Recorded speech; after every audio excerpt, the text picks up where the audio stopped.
Okay, good. Okay, so ఏంటి what is this అంటే చూడండి, యాక్చువల్గా మనకి కాన్సెప్ట్ లో first yes, very very important for the DevOps engineer.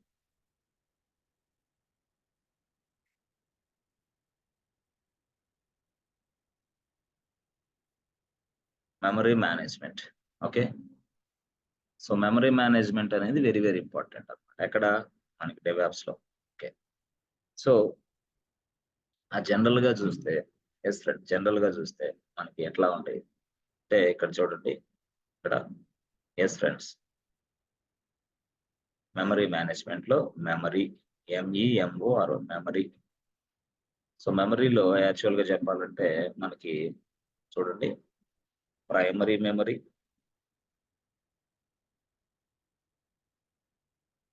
And secondary memory.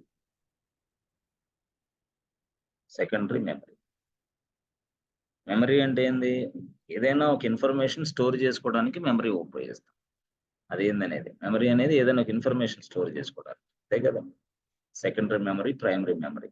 Okay, okay, so general గా primary memory, secondary memory అసలు దేనికి ఇది, ఇన్ఫర్మేషన్ స్టోర్ చేసుకోవడానికి. ఎలా అంటే ప్రైమరీ మెమరీ అనేది అర్థమైందా, లొకేషన్ అనుకుంటే ఇది ఒక లొకేషన్, ఇది కూడా సెకండరీ మెమరీ అనేది కూడా ఒక లొకేషన్ అనుకుంటే.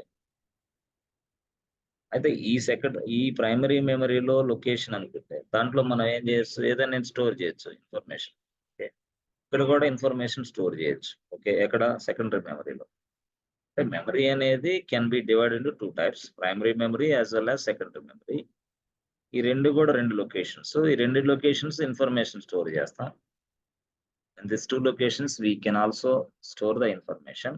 బట్ ఇక్కడ విషయం ఏంటంటే చూస్తే, ఇక్కడ ఇక్కడ ప్రైమరీ మెమరీలో ఇన్ఫర్మేషన్ స్టోర్ చేసిన ఇన్ఫర్మేషన్ ఎస్ టెంపరరీ మాత్రమే, టెంపరరీ మాత్రమే. ఇక్కడ మాత్రం పర్మనెంట్. ఇది secondary memory permanent. So direct గా చెప్పాలంటే secondary memory permanent, primary memory yes friends temporary purpose. Primary మెమరీకి సెకండరీ మెమరీకి డిఫరెన్స్ యాక్చువల్ గా. మరి ప్రైమరీ మెమరీ, సెకండరీ మెమరీ ఇది. సార్ ప్రైమరీ మెమరీకి ఎగ్జాంపుల్ ఏంటి చెప్పండి సార్. ప్రైమరీ మెమరీకి ఎగ్జాంపుల్ ఏంటంటే ర్యామ్, ర్యామ్.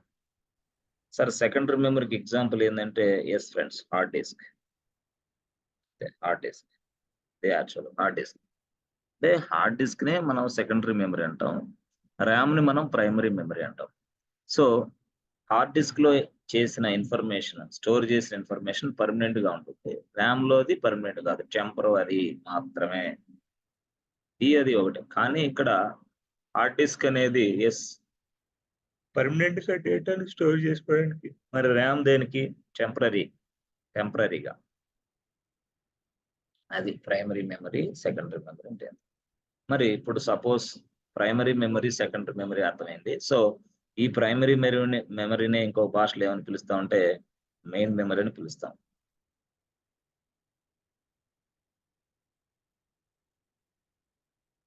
ఈ భాషలో మెయిన్ మెమరీ అని పిలుస్తాం. అంటే మెయిన్ మెమరీ అని పిలిచినా, ప్రైమరీ మెమరీ అని పిలిచినా ఒకటే. సెకండరీ మెమరీ అనేది వేరు. సెకండరీ మెమరీ అనేది యాక్చువల్ గా చెప్పాలంటే permanent memory. Yes, permanent. So దానికి ఎగ్జాంపుల్ ఏదంటే hard disk. Hard disk. And that means what? If you store the data inside this hard disk, this data will be permanent. అంతే. అర్థమైందా? సరే, దేనికోసం ఉపయోగిస్తాం సెకండరీ మెమరీ, దేనికోసం ఉపయోగిస్తాం ప్రైమరీ మెమరీ అనేది ఇప్పుడు important. For which purpose we are using secondary memory, for which purpose we are using primary memory, RAM. Okay, చూస్తే యాక్చువల్ గా చెప్పాలంటే ఎలాగా, సింపుల్, వెరీ వెరీ సింపుల్ గా చెప్తాను నేను. వెరీ వెరీ సింపుల్ గా చెప్తాను. ఓకే, సో అర్థమైంది కాబట్టి మీకు సెకండరీ మెమరీ. ఓకేనా, సెకండరీ మెమరీ.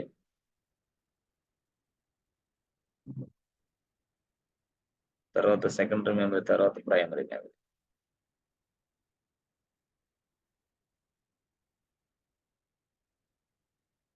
సో దీన్ని ఇంకో భాషలో ఏమన్నా ఉంటే మెయిన్ మెమరీ.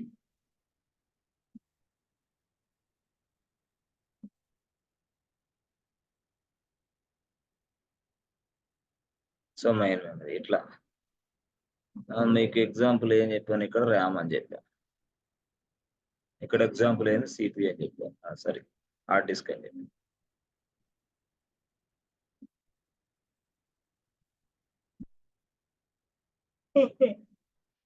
ఓకే, ఇంతవరకు బాగానే ఉంది. అయితే హార్డ్ డిస్క్ లో ఏముంటాయి సార్, అసలు హార్డ్ డిస్క్ ఎట్లా తెలుసు మనకు, హార్డ్ డిస్క్ గురించి ఇది పార్ట్. ఇది హార్డ్ డిస్క్, యాక్చువల్ గా ఇది హార్డ్ డిస్క్. ఈ మధ్యకాలంలో మనం హార్డ్ డిస్క్ ఏంది ఎస్ఎస్డి హార్డ్ డిస్క్ లో వాడతాం, మధ్యకాలంలో మనం ఎస్ఎస్డి హార్డ్ డిస్క్ లో వాడుతున్నాం. ఓకే, గుడ్, బాగానే ఉంది. సో ఈ హార్డ్ డిస్క్ లో చాలా ప్లేస్లు ఉంటాయి. ఇలాంటి ఒక ప్లేస్, ఇలాంటి ఒక ప్లేస్, ఇలాంటి ఒక ప్లేస్, ఇలాంటి ఒక ప్లేస్, చాలా ప్లేస్లు ఉంటాయి జనరల్ గా.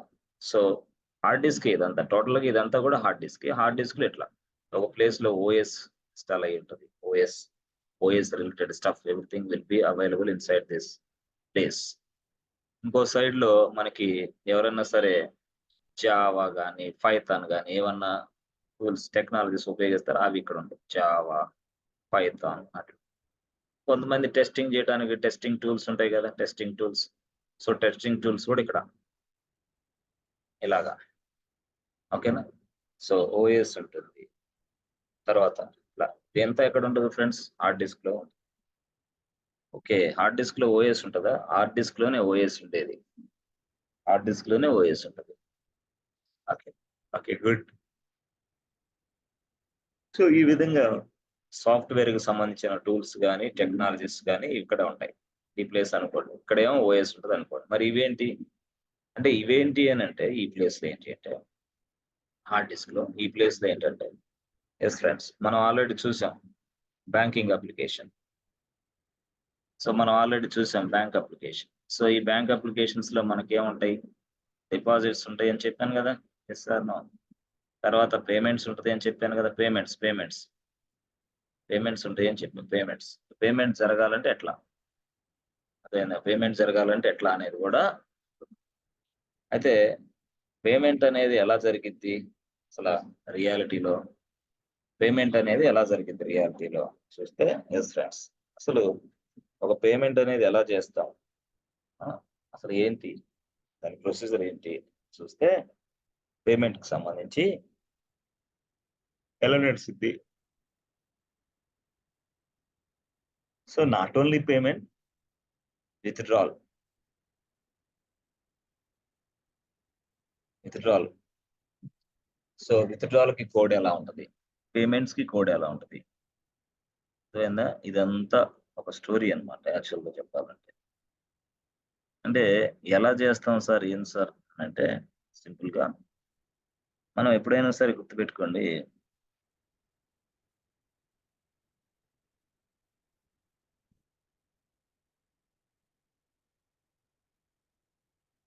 పేమెంట్. సో పేమెంట్ కి సాఫ్ట్వేర్. సో పేమెంట్ కి సాఫ్ట్వేర్ ఎలాగా తయారవుతుంది, ఏంది అనేది పక్కన పెడితే, అసలు అది పేమెంట్ ఎలా జరిగింది అనేది నేను కొంచెం చెప్తాను, తర్వాత అర్థమైంది. తర్వాత అప్పుడు మనం మళ్ళీ ఇక్కడికి వద్దాం, ఇక్కడికి వచ్చి నెక్స్ట్కి వెళ్దాం. ఓకేనా, నెక్స్ట్కి వెళ్దాం, అక్కడికి వచ్చి మళ్ళీ నెక్స్ట్కి వెళ్ళాలి. యాక్చువల్ గా చూడండి, పేమెంట్స్ సిస్టమ్ లేదా డిపాజిట్ సిస్టమ్ ఏదో ఒకటి ఉంది, అసలు ప్రొసీజర్ ఎట్లా నడిచింది ఏంది అనేది చూద్దాం. ఫస్ట్ అది చూద్దాం. Okay, good.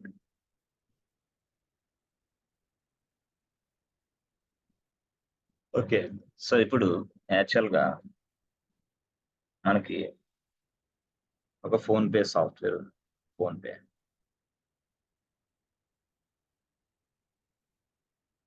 ఇది ఫోన్ పే యాక్చువల్ గా. సో ఈ ఫోన్ పేలో మీకు, ఎస్ ఫ్రెండ్స్, ఈ ఫోన్ పేలో మీకు పేమెంట్ అనేది ఉంటుంది కదా లేదా, ఎస్, స్కానర్ ఉంటుంది, మొబైల్ నెంబర్ చెప్తే ఫోన్ పేమెంట్ చేయొచ్చు, బార్ కోడ్ చెప్తే పేమెంట్ చేయొచ్చు, ఇంకోటి చెప్తే పేమెంట్ చేయొచ్చు, ఏదైనా సరే పేమెంట్ చేస్తూ ఉంటాం మనం. జనరల్ గా పేమెంట్ చేస్తూ ఉంటాం ఫోన్ పే ద్వారాగా. మరి ఫోన్ పే ద్వారాగా నువ్వు ఎప్పుడైనా సరే పేమెంట్ చేసేటప్పుడు ఇది ఇది అనుకుంటే, ఇది అనుకుంటే, ఎస్, ఇప్పుడు యాక్చువల్ గా ఈ పేమెంట్ ఎలా జరగాలో ముందే సాఫ్ట్వేర్ మనం తెలుసు మనకి పేమెంట్ సాఫ్ట్వేర్. సో నువ్వేం చేస్తావు, నువ్వు ఇక్కడ ఉన్నావు, నువ్వు ఇక్కడ ఉన్నావు, నీ మొబైల్ ఇది, నీ మొబైల్ ఆన్ చేసి పేమెంట్ చేయడానికి ట్రై చేస్తున్నప్పుడు ఎక్కడికి వెళ్ళిద్ది అనుకోండి, ఎక్కడ ఇది సర్వర్, ఏ సర్వర్ ఇది, phone pay server. First request goes to PhonePe సర్వర్కి వెళ్ళింది. ఫస్ట్ ఫోన్ పే రిక్వెస్ట్కి వెళ్ళి పేమెంట్ అనేది లింక్ ఓపెన్ అయింది. అవునా, ఓకే. ఓపెన్ అయిన తర్వాత మీరు ఏం చేస్తారు, వెంటనే డైరెక్ట్ గా ఇదిగోండి రిక్వెస్ట్ మీరు ఇట్లా ఇచ్చారు కదా, రిక్వెస్ట్ మీరు ఇల్లు ఇచ్చారు కదా, ఇలా ఇలా ఇలా ఇలా ఇలా ఫోన్ పే సర్వర్ ఇది యాక్చువల్ ఫోన్ పే సర్వర్కి వెళ్ళింది. మీరు ఫోన్ పే 5,000 పేమెంట్ చేయన్నారు, ఫోన్ పేకి చెప్పారు. ఫోన్ పే ఏం చేసి తెలుసు అసలు, అర్థమైందా, ఫోన్ పే. సో ఈయన పేరు ఏంటంటే సాయి కుమార్, ఈయన పేరు సాయి కుమార్. ఓకే. సో ఇంకొక ఆయన కూడా పేమెంట్ చేస్తున్నాడు, ఈయన ఒక ఆయన ఇట్లా తన ఫోన్ ఓపెన్ చేసి ఇంకొక ఆయన పేమెంట్ చేస్తున్నాడు. అతని పేరు నరేష్, ఆయన పేమెంట్ చేస్తాడు. నరేష్ అతని పేరు, ఇతను సాయి కుమార్, ఇతను నరేష్. అలా కాదని ఇంకొక ఆయన ఫోన్ పే చేస్తున్నాడు, ఆయన పేరు శేఖర్. సో యాక్చువల్ గా ఇక్కడ సాయి కుమార్ పేమెంట్ చేస్తున్నాడు, ఆ రిక్వెస్ట్ ఇక్కడ ఫోన్ పే సర్వర్ కి వెళ్ళింది. ఫోన్ పే సర్వర్ యాక్చువల్ గా ఇది పేమెంట్, ఫోన్ పే సర్వర్, ఇది ఫోన్ పే సర్వర్ అక్కడికి వెళ్ళింది. ఓకేనా, రిక్వెస్ట్ అక్కడికి వెళ్ళింది. ఓకేనా, గుడ్. ఫోన్ పే సర్వర్కి వెళ్ళింది. మళ్ళీ ఇక్కడ నరేష్ కుమార్ మనీ పేమెంట్ చేస్తున్నాడు, అది అక్కడికి వెళ్ళింది. మళ్ళీ శేఖరు అక్కడ చేస్తున్నాడు, మళ్ళీ అది అక్కడికి వెళ్ళింది. అంటే వీళ్ళందరూ ఏం చేస్తున్నారు, పేమెంట్స్ చేస్తున్నారు అనుకోండి. సరే పేమెంట్ సాఫ్ట్వేర్ ఇక్కడ ఉంది కాబట్టి ఓకే, నో ప్రాబ్లం. అయితే అసలు పేమెంట్ జరగక ముందు ఈ ఫోన్ పే వాడు ఖచ్చితంగా ఇది రిక్వెస్ట్ కదా, అంటే పేమెంట్ రిక్వెస్ట్లు కదా ఇవన్నీ. అప్పుడు ఫస్ట్ పాయింట్ ఇక్కడ ఏం కావాలంటే మనకి, ఫోన్ పే వాడు ఏం చేస్తాడంటే అసలు ఇది ఏ బ్యాంకుకి సంబంధించిన అకౌంటో తెలుసుకుంటాడు. ఫస్ట్ పాయింట్, ఇది ఏ బ్యాంకుకి సంబంధించిన అకౌంట్ అసలు అంటే ఇక్కడ ఫోన్ పే సర్వర్ లో ఫైండ్ అవుట్ ద బ్యాంక్ అంటే ఫైండ్ అవుట్ ద బ్యాంక్. ఇప్పుడు అంటే as soon as we receive the request you must find out the bank, which bank it is, you must find out the bank. Okay, to find out the bank అంటే bank ను find out చేయడానికి కొన్ని lines of instructions రాస్తాడు మా software developer. So అతను రాసిన instruction ఆధారంగా okay find out చేస్తుంది బ్యాంక్. అంటే రిక్వెస్ట్ చేయడానికి వెళ్ళంగానే రిక్వెస్ట్ ఇక్కడ తీసుకొని ఏది find out the bank software ఉంటుంది కదా, find out the bank software ఇక్కడ ఉంది, సర్వర్ లో ఉంది. ఆ సాఫ్ట్వేర్ అది ఏం చేస్తుంది, మీరు ఇచ్చిన రిక్వెస్ట్లు తీసుకుని రిక్వెస్ట్లు తీసుకొని మీ బ్యాంక్ ఏదో ఫైండ్ అవుట్ చేసింది, దాని డ్యూటీ అదే. అప్పుడు రిక్వెస్ట్లు ఫైండ్ అవుట్ చేస్తే ఇతనేమో సాయి కుమార్ ఏమో ఎస్బీఐ బ్యాంక్, ఈయనేమో ఐసిఐసి బ్యాంక్, ఈయనేమో సమ్ అదర్ బ్యాంక్ అంటే హెచ్డిఎఫ్సి బ్యాంక్.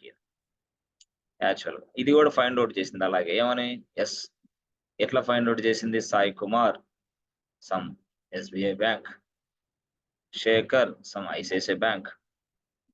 అర్థమైందా? సో ఈ విధంగా చేసింది, అంటే ఐడెంటిఫై చేసేసింది నీ బ్యాంక్. ఎప్పుడైతే నీ బ్యాంక్ని ఐడెంటిఫై చేసిందో వెంటనే నీ రిక్వెస్ట్ కన్సర్న్డ్ బ్యాంక్ కి ట్రాన్స్ఫర్ చేసిద్ది అనమాట. ఏం చేసిద్ది, నీ రిక్వెస్ట్ కన్సర్న్డ్ బ్యాంక్ కి ట్రాన్స్ఫర్ చేసిద్ది. నీ request your request is going to concern bank అంటే నీ పేరెంట్ బ్యాంక్ కి వెళ్ళిద్ది ఆ రిక్వెస్ట్. ఎందుకంటే డబ్బులు ఫోన్ పేలో లేవు నువ్వు అనుకున్నట్టుగా. మీరందరూ అనుకుంటారు ఫోన్ పేలో డబ్బులు ఉన్నాయి. No no no no no, PhonePe is nothing but a third party application which takes your request and transfer your request into your mother bank. అంటే ఇక్కడి నుంచి రిక్వెస్ట్ ట్రాన్స్ఫర్ అనేది జరగాల ఎక్కడికి, నీ మదర్ బ్యాంక్ కి. అర్థమైందా, నీ మదర్ బ్యాంక్ కి. అంటే ఎక్కడి నుంచి జరగాల, ఇక్కడి నుంచే జరగాలి. Yes or no? ఎస్. చూడండి ఇది మళ్ళీ చూడండి, ఫోన్ పే కొంతమంది నిద్ర వస్తా ఉంటది, కొంచెం వాటర్ తీసుకొని మళ్ళీ కళ్ళు తుడుచుకొని మళ్ళీ అటు ఈ ప్రపంచాన్ని జయించినంత ఫీల్ అవ్వకండి. ఏమీ లేదు బూడిద. మీరు ఉదయం నుంచి సాయంత్రం దాకా నాన్ సెన్స్ పనులు చేస్తే టైం వేస్ట్ చేసుకున్నారు అంతే.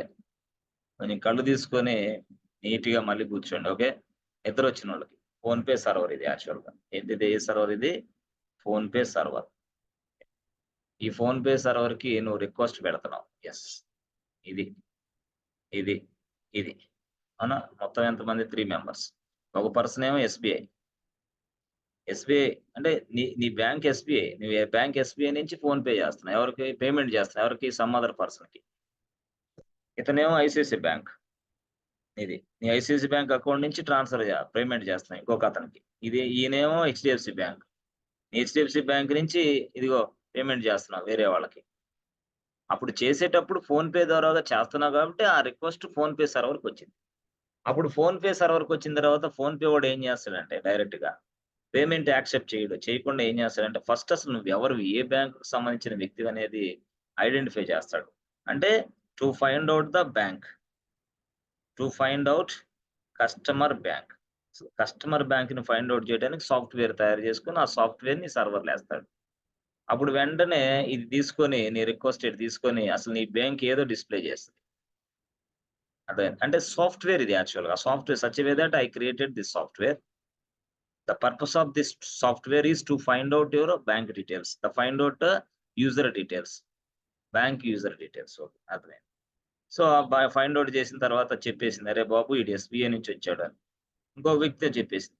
ఇది బాబు ఐసీఐసీ బ్యాంక్ నుంచి వచ్చామని చెప్పింది. ఇంకోటి చెప్పింది. ఇది బాబు హెచ్‌డీఎఫ్‌సీ నుంచి అని చెప్పింది. అట్లా సింపుల్‌గా. అలా చెప్పేసింది. ఇగో వీడు ఇక్కడి నుంచి, ఈడు ఇక్కడి నుంచి అని. అప్పుడు వీడేం చేస్తాడు ఫోన్ పే వాడు తెలుసా? ఎస్‌బీఐ సైడు, ఐసీఐసీ బ్యాంక్‌ని ఐసీఐసీ సైడు, హెచ్‌డీఎఫ్‌సీ సైడు ముందు ట్రాన్స్‌ఫర్ కొట్టాలి ఇప్పుడు అర్జెంట్‌గా. ఎందుకు ట్రాన్స్‌ఫర్ కొట్టాలా? మరంతే కదా! నువ్వు పేమెంట్ చేయమని ఇచ్చావు. అసలు నీ అకౌంట్‌లో 10,000 ఉన్నాయో లేవో నాకు తెలీదు గదా! నీ అకౌంట్‌లో 5,000 ఉన్నాయో లేవో నాకు తెలీదు గదా! కాబట్టి ఇప్పుడేంది request cursor goes to other bank. Parent bank. అంతేనా? Yes. For your bank. Request ఆ టైంలో బ్యాంక్‌కెళ్ళింది. అట్లా. అదేనా. ఆ బ్యాంక్ దగ్గర ఏముంటది? ఏంది సర్వరే కాదేంటి? యెస్. సర్వరే. అప్పుడు ఆ సర్వర్‌లో ఏం జరిగిద్ది? చెకింగ్ జరిగిద్ది. సర్వర్‌లో ఏం జరిగిద్ది? చెకింగ్. ఏమని? బాబు ఈ వ్యక్తికి ఇదిగో 5,000 వేరే వ్యక్తికి పేమెంట్ చేయాలంట. అసలు అతని అకౌంట్‌లో డబ్బులున్నాయా లేవా? యెస్. చెప్పాను గదా! అతని అకౌంట్‌లో డబ్బులున్నాయా లేవాలంటే మధ్యలో ఒక పర్సన్ ఉంటాడు. వాడు డీబీతో కనెక్ట్ అయ్యి అసలు అకౌంట్‌లో డబ్బులున్నాయో లేవో చెక్ చేస్తా ఉంటాడు. రాత్రి అదే క్లాస్ గంట సేపు. అర్థమైందా? అంటే ఇదంతా చెక్ జేయాలా మళ్ళీ. అంటే ఇక్కడ ఫస్ట్ ఒక సాఫ్ట్‌వేర్ గావాలి. దేనికోసం software? Find out the bank user details. First software. రెండో సాఫ్ట్‌వేర్ ఏంది? వాడు బ్యాంక్ తెలిసిన తర్వాత ఆ కన్సర్న్డ్ బ్యాంక్‌కి కర్సర్ పోవాల. అంటే sending A control to the concerned bank. Yes. Immediately. అప్పుడు ఇమ్మీడియేట్‌గా ఈ కన్సర్న్డ్ బ్యాంక్ ఏది? ఈ బ్యాంక్ అంటే ఏంది? సపోజ్ ఏబీసీ బ్యాంక్ నీదనుకో. లేకపోతే హెచ్‌డీఎఫ్‌సీ బ్యాంక్ నీదనుకో. HDFC bank. ఐసీఐసీ బ్యాంక్ నీదే అనుకో. యెస్. ఇట్లా. అప్పుడు మనం ఏం చేయాలి? కంట్రోల్ ఇక్కడికొస్తది. ఈడకొచ్చిన తర్వాత నేనే ఎస్‌బీ రిక్వెస్ట్ కరెక్టే. కరెక్టే. ఏంది సంగతి? ఏది లేదు. ఇది ఇవ్వాలా. యెస్. తీసుకుంటాం. అర్థమైందా? అట్లా. అలాగా ఈ విధంగా ఇదిగో ఇక్కడ కర్సర్ వచ్చిద్ది. కర్సర్ వచ్చిన తర్వాత ఇక్కడ నీ అకౌంట్‌లో డబ్బులున్నాయో లేవో చెక్ చేస్తాడు ఈ పర్సన్. ఇది నీ అకౌంటు. ఇక్కడి నుంచి కర్సర్ ఈడకొచ్చి నీ అకౌంట్‌లో డబ్బులున్నాయో ఇతను చెక్ చేస్తాడు. చెకింగ్ అంతా అయిపోయిన తర్వాత యెస్. ఫినిష్డ్ అని అయిపోద్ది. చెకింగ్ అవ్వలేదంటే ఎర్రరో అర్థమైందా? ఇన్‌కంప్లీటో చూపిచ్చిద్ది. అది వేరే విషయం. చెకింగ్ అవ్వలేదంటే. ఇలాగా జరుగుతా ఉంటది. అంటే ఈ ప్రాసెస్ మొత్తం మీరు అర్థం చేసుకోవాల్సిన పాయింట్ ఏందంటే, మనం ఎప్పుడైనా సరే అర్థమైందా? ఒక ఫోన్‌పే నుంచి ఒక ఫోన్ చేసినప్పుడు అది 3 టైమ్స్ అప్‌డేట్ చూస్తా ఉంటది. ఇక్కడ కూడా అంతే. చూస్తా ఉంటది. అంటే ఇప్పుడు ఏం జరిగిద్ది ఇక్కడ? ఇక్కడికొచ్చిన తర్వాత అసలు అతని అకౌంట్‌లో 5,000 ఉన్నాయా లేవా చెకింగ్. 5,000 ఉన్నాయి అనుకుంటే వెంటనే yes. Okay boss thank you so much. Your transaction has been successfully completed message రావాలా. పొరపాటున 5,000 లేవనుకో మళ్ళేంది యెస్. అంటే 5,000 క్యాష్ లేదు. ఇన్‌సఫిషియెంట్ బాలన్స్ ఫండ్ ప్లీజ్ అని చెప్పిద్ది. అంటే ఫండ్ ఉంటేనేమో ట్రాన్స్‌ఫర్ కొట్టిద్ది. లేదంటే ఇన్‌సఫిషియెంట్ ఫండ్ అని చెప్పిద్ది. ఎక్కడ? ఈ సాఫ్ట్‌వేర్ ఇక్కడ. ఈ మీడియేటర్. ఆ మీడియేటర్‌ని కంట్రోల్ చేసే వ్యక్తి ఎవరు? ఇక్కడుంటాడు. సరే.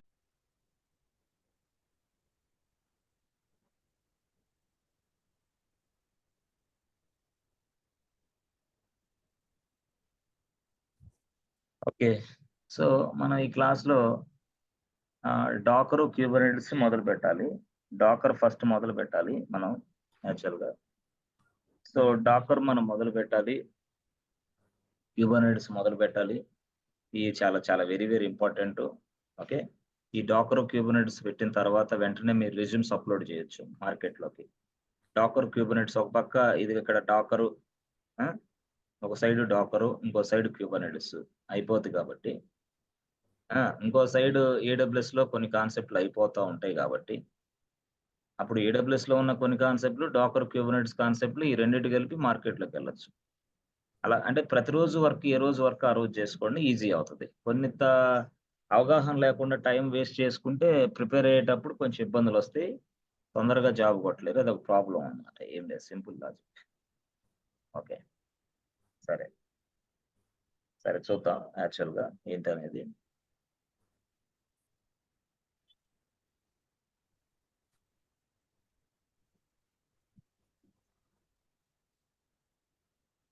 సో మనకి డాకర్ క్యూబర్నెటిక్స్ అనేది చూసాం. సో మనకి monolithic applications as well as microservices application difference కూడా చూసాం. సో ప్రజెంట్ మనం మార్కెట్లో ఉపయోగిస్తున్న అప్లికేషన్స్ ఏంటి? ఎస్ ఫ్రెండ్స్, ఈ అప్లికేషన్స్ ఉపయోగిస్తున్నాం monolithic microservices. Microservices. ఎందుకు మైక్రో సర్వీసెస్, ఎందుకు మోనోలిథిక్ కాదు? ఎందుకంటే ఈచ్ డిఫరెంట్ ప్లాట్ఫామ్స్ ఉంటది కదా, మనం ఈజీ టు వర్క్ చేసుకోవచ్చు. ఈజీ, వేరే ఒక ఫీచర్ ఒక కంటైనర్ లో, ఇంకో ఫీచర్ ఇంకో కంటైనర్ లో డిప్లాయ్ చేయొచ్చు. ఏ ఫీచర్ కి ప్రాబ్లం వస్తే ఆ కంటైనర్కి వెళ్ళి మనం ఈజీగా ఫైండ్ అవుట్ చేసి రిజాల్వ్ చేయొచ్చు ఈజీగా. మోనోలిథిక్ లో ఏం చేస్తే టోటల్ గా కోడ్ అంతా tightly coupled with all the units, integrate with all units in single అంటే బంచ్ ఆఫ్ అన్నమాట. బంచ్ ఆఫ్ మోడల్స్ మొత్తం సింగిల్ యూనిట్ గా ఉంటుంది. బట్ ఏ యూనిట్ కి ప్రాబ్లం వచ్చినా మొత్తం అంతా కూడా షట్ డౌన్ చేయాలి. షట్ డౌన్ చేసి మళ్ళీ క్లోజ్ చేసి మళ్ళీ అగైన్ మాడిఫై చేసి మళ్ళీ డిప్లాయ్ చేయాలి. అదొక పెద్ద రిస్క్ అన్నమాట. బట్ ఇక్కడ మైక్రో సర్వీసెస్ అప్లికేషన్స్ లో అలాంటి రిస్క్ లేదు. ఎందుకంటే మనకి ఎప్పుడైనా గుర్తుపెట్టుకోండి, ఇప్పుడు లాగిన్ ఫంక్షనాలిటీ ఉందనుకోండి. లాగిన్ ఇప్పుడు ఒకటి ఉంది, ఒక బిజినెస్ ఉంది. ఆ బిజినెస్ లో ఇక్కడ లాగిన్ ఫంక్షనాలిటీ ఉంది. లాగిన్ ఫంక్షనాలిటీ అంటే ఏమొస్తుంది ఫ్రెండ్స్? యూజర్ నేమ్ వస్తుంది, పాస్వర్డ్ వస్తుంది. ఇట్లా లాగిన్ ఫంక్షనాలిటీ. మళ్ళీ ఇక్కడ అక్కడ సైన్ అప్ ఫంక్షనాలిటీ ఉంటుంది. సైన్ అప్ ఫంక్షనాలిటీ కూడా ఉంటుంది. సైన్ అప్ అంటే ఏంది? మీ డీటెయిల్స్ రిజిస్టర్ చేసుకోవడం సైన్ అప్. ఇదొక ఫంక్షనాలిటీ, ఇదొక ఫంక్షనాలిటీ. సో ఇది కాకుండా మళ్ళీ ఏ ఫంక్షనాలిటీ ఉంటుంది? Suppose if you take some other e commerce తీసుకుంటే, మీరేంటి ఏదైనా పర్చేజ్ చేస్తారు, ఏదైనా ఐటమ్స్ పర్చేజ్ చేస్తారు అంటే కార్ట్ అంటారు దాన్ని, అంతే కదా, కార్ట్. అక్కడ కూడా కొన్ని అంటే నేనేమంటానంటే, సపోజ్ టోటల్ గా ఇలాగా సైన్ అప్ అనేది ఒక ఫీచర్ ఉంది, లాగిన్ అనేది ఒక ఫంక్షనాలిటీ. ఈ రెండు ఫంక్షనాలిటీని వేరుగా ఫ్రెండ్స్ మనం డిప్లాయ్ చేయాలా. సో అప్పుడు ఏం జరిగింది, గతంలో ఏం చేసేవాళ్ళు? ఒక సర్వర్ ఉండేది అప్పుడు గతంలో. అప్పుడు లాగిన్ ఫంక్షనాలిటీ ఈ సర్వర్ లోనే డిప్లాయ్ చేసేవాళ్ళు, సైన్ అప్ ఫంక్షనాలిటీ ఈ సర్వర్. అంటే టోటల్ గా ఇదంతా టైట్లీ కపుల్డ్, కోడ్ అంతా ఒకే భాగం ఉంది. Sign up functionality, login functionality మొత్తం కోడ్ ఇదే. సో ఇప్పుడు ఏం జరిగింది, క్రమేణా లాగిన్ ఫంక్షనాలిటీలో ప్రాబ్లం వచ్చింది, లేదా సైన్ అప్ ఫంక్షనాలిటీ సరిగా పనిచేయట్లా. అప్పుడు అలా పనిచేయనప్పుడు ఈ రెండు ఫంక్షనాలిటీలు కలిసే ఉన్నాయి ఇక్కడ ఈ సర్వర్లో. కాబట్టి ఏదైనా ఒక ఫంక్షనాలిటీ ఫెయిల్ అయినప్పుడు ఇలాంటి సందర్భాల్లో ఈ కోడ్ ని మనం పూర్తిగా హ్యాండిల్ చేయలేం. సో ఈ కోడ్ లో ఉన్న కోడ్ ని మోడిఫికేషన్ చేయాలంటే వెంటనే ఫ్రెండ్స్ ఈ సర్వర్ ని స్టాప్ చేయాలి. అంటే డౌన్ టైం తీసుకోవాలి, మనం ఈ సర్వర్ ని స్టాప్ చేయాలి. డౌన్ టైం తీసుకొని అప్పుడు మళ్ళీ ఆ రిస్క్ ఏందో చూసుకొని ఆ ఇష్యూని ఫైండ్ అవుట్ చేసి ఫ్రెండ్స్ ఐడెంటిఫై చేసి అక్కడి నుంచి మళ్ళీ rewrite the code again and test the code again and deploy the code into production servers. ఇలా చేసేవాళ్ళమే. అంటే అప్పుడు దాకా ఎంత 2 days వేస్ట్ అవుతుంది. అప్పుడప్పుడు మీరు చూస్తూ ఉంటారు బ్యాంక్ వాళ్ళు, from tomorrow onwards okay your bank servers will be in a maintenance stage, please do transaction after 2 days అని మెసేజ్ ఇస్తూ ఉంటారు. ఇక్కడ నుంచి ఇక్కడ ఈ మధ్య కాలంలో సర్వర్లు పనిచేయవు, 2 days తర్వాత మళ్ళీ ట్రై చేయండి అంటారు. ఏది what is this non sense? అది ప్రాబ్లం కదా. అలాంటి మెయింటెనెన్స్కి వెళ్ళేది ఏంది? అయితే అందుకోసం వీళ్ళు ఏం చేశారంటే తెలివిగా ఒక సర్వర్‌ని సృష్టించారు. ఓకే. ఆ సర్వర్స్‌లో కంటైనర్స్‌ని తయారు చేయటం మొదలుపెట్టారు. కంటైనర్స్. యెస్. అప్పుడు ఆ కంటైనర్‌లోకి లాగిన్ అయ్యి, ఇక్కడ లాగిన్ ఫంక్షనాలిటీ కోడ్ ఇక్కడ డిప్లాయ్ చేశాడు. ఓన్లీ లాగిన్ ఫంక్షనాలిటీ కోడ్ ఇక్కడ డిప్లాయ్ చేశాడు. సైన్ అప్ ఫంక్షనాలిటీ కోడ్ ఇక్కడ డిప్లాయ్ చేశారు. మరొకటి ఫంక్షనాలిటీ ఇక్కడ, మరొక ఫంక్షనాలిటీ ఇక్కడ. ఇలా అంటే మనకి కొన్ని లక్షల కోట్ల కంటైనర్స్ నడుస్తున్నాయి ప్రెజెంట్. కొన్ని లక్షల కోట్లు కంటైనర్స్. 1 కాదు, 2 కాదు, 3 కాదు. చిన్న ఫంక్షనాలిటీ కూడా కంటైనరే. ఇప్పుడు ఈ ప్రపంచంలో జరిగే ప్రతి ట్రాన్సాక్షన్ కూడా కంటైనర్ ఉపయోగిస్తారు. సో, ఈ కంటైనరైజేషన్ టెక్నాలజీని మనకు ప్రవేశపెట్టిన వాడు గూగుల్ అనే వ్యక్తి. తర్వాత దాన్ని సీఎన్‌సీఎఫ్‌కి ఇచ్చాడు గూగుల్ అనే వ్యక్తి. ఇట్లా కంటైనరైజేషన్ టెక్నాలజీ. అంటే ఇక్కడ కంటైనర్స్ లోపలికెళ్ళి యెస్. ఈ ఈ ఏదైతే ఉందో అప్లికేషన్ డిప్లాయ్ చేస్తాం. అది లాగిన్ ఫంక్షనాలిటీ అవ్వచ్చు, sign up whatever it is. అట్లా అప్పుడు ఎప్పుడైనా సరే లాగిన్ ఫంక్షనాలిటీ పనిచేయనప్పుడు యెస్. నేను డైరెక్ట్‌గా ఇదిగో ఈ కంటైనర్స్‌లో లాగిన్ అయిపోయి, ఆ కంటైనర్ స్టాప్ చేసుకొని దీని వరకే వర్క్ చేస్తా. బయటకొచ్చేస్తా. That's it super. Excellent option. So, అందుకని ఈ మధ్య యెస్. ఈ ప్రపంచంలో ఉన్న కోడ్ మొత్తం డాకర్ కంటైనర్‌లో నడుస్తా ఉంది. మరి డాకర్ కంటైనర్స్‌లో నడిసే ఈ కోడ్‌ని మెయింటైన్ చేయడానికి యెస్. ఒక వ్యక్తి కావాలి గదా! అతనే డెవాప్స్ ఇంజినీర్. అతను డెవాప్స్ ఇంజినీర్. అయితే ఈ డాకర్ కంటైనర్స్‌ని పూర్తి స్థాయిలో మెయింటైన్ చేయటానికి గూడా మరొక టూల్ ఉంది. ఆ టూల్ పేరే క్యూబర్నెటిస్. అంటే క్యూబర్నెటిస్, డాకర్ అనేది నేర్చుకోవటం వల్ల ఈజీగా నువ్వు జాబ్ కొట్టొచ్చు అంతే. డెవాప్స్‌లో వేకెన్సీ లేదు, ఖాళీలు లేదనే మాట మాత్రం మాట్లాడకండి దయచేసి. అది 2 ఏళ్లైనా, 3 ఏళ్లైనా, 4 ఏళ్లైనా నీవు పెట్టిన రెజ్యూమ్స్‌ని బట్టి, నీవు పెట్టిన ఏది కీవర్డ్స్‌ని బట్టి ఖచ్చితంగా యెస్. నీకు రెజ్యూమ్ షార్ట్ లిస్ట్ అయ్యి నీకొక లెటర్ వచ్చిద్ది ఈజీగా. అది వేరే విషయం. అంటే దీన్ని నువ్వు సూటిగా, స్పష్టంగా చాలా డెప్త్‌లో నేర్చుకోవాలి దీన్ని. అప్పుడు మాత్రమే నీకు అర్థమైద్దనమాట. అట్లా.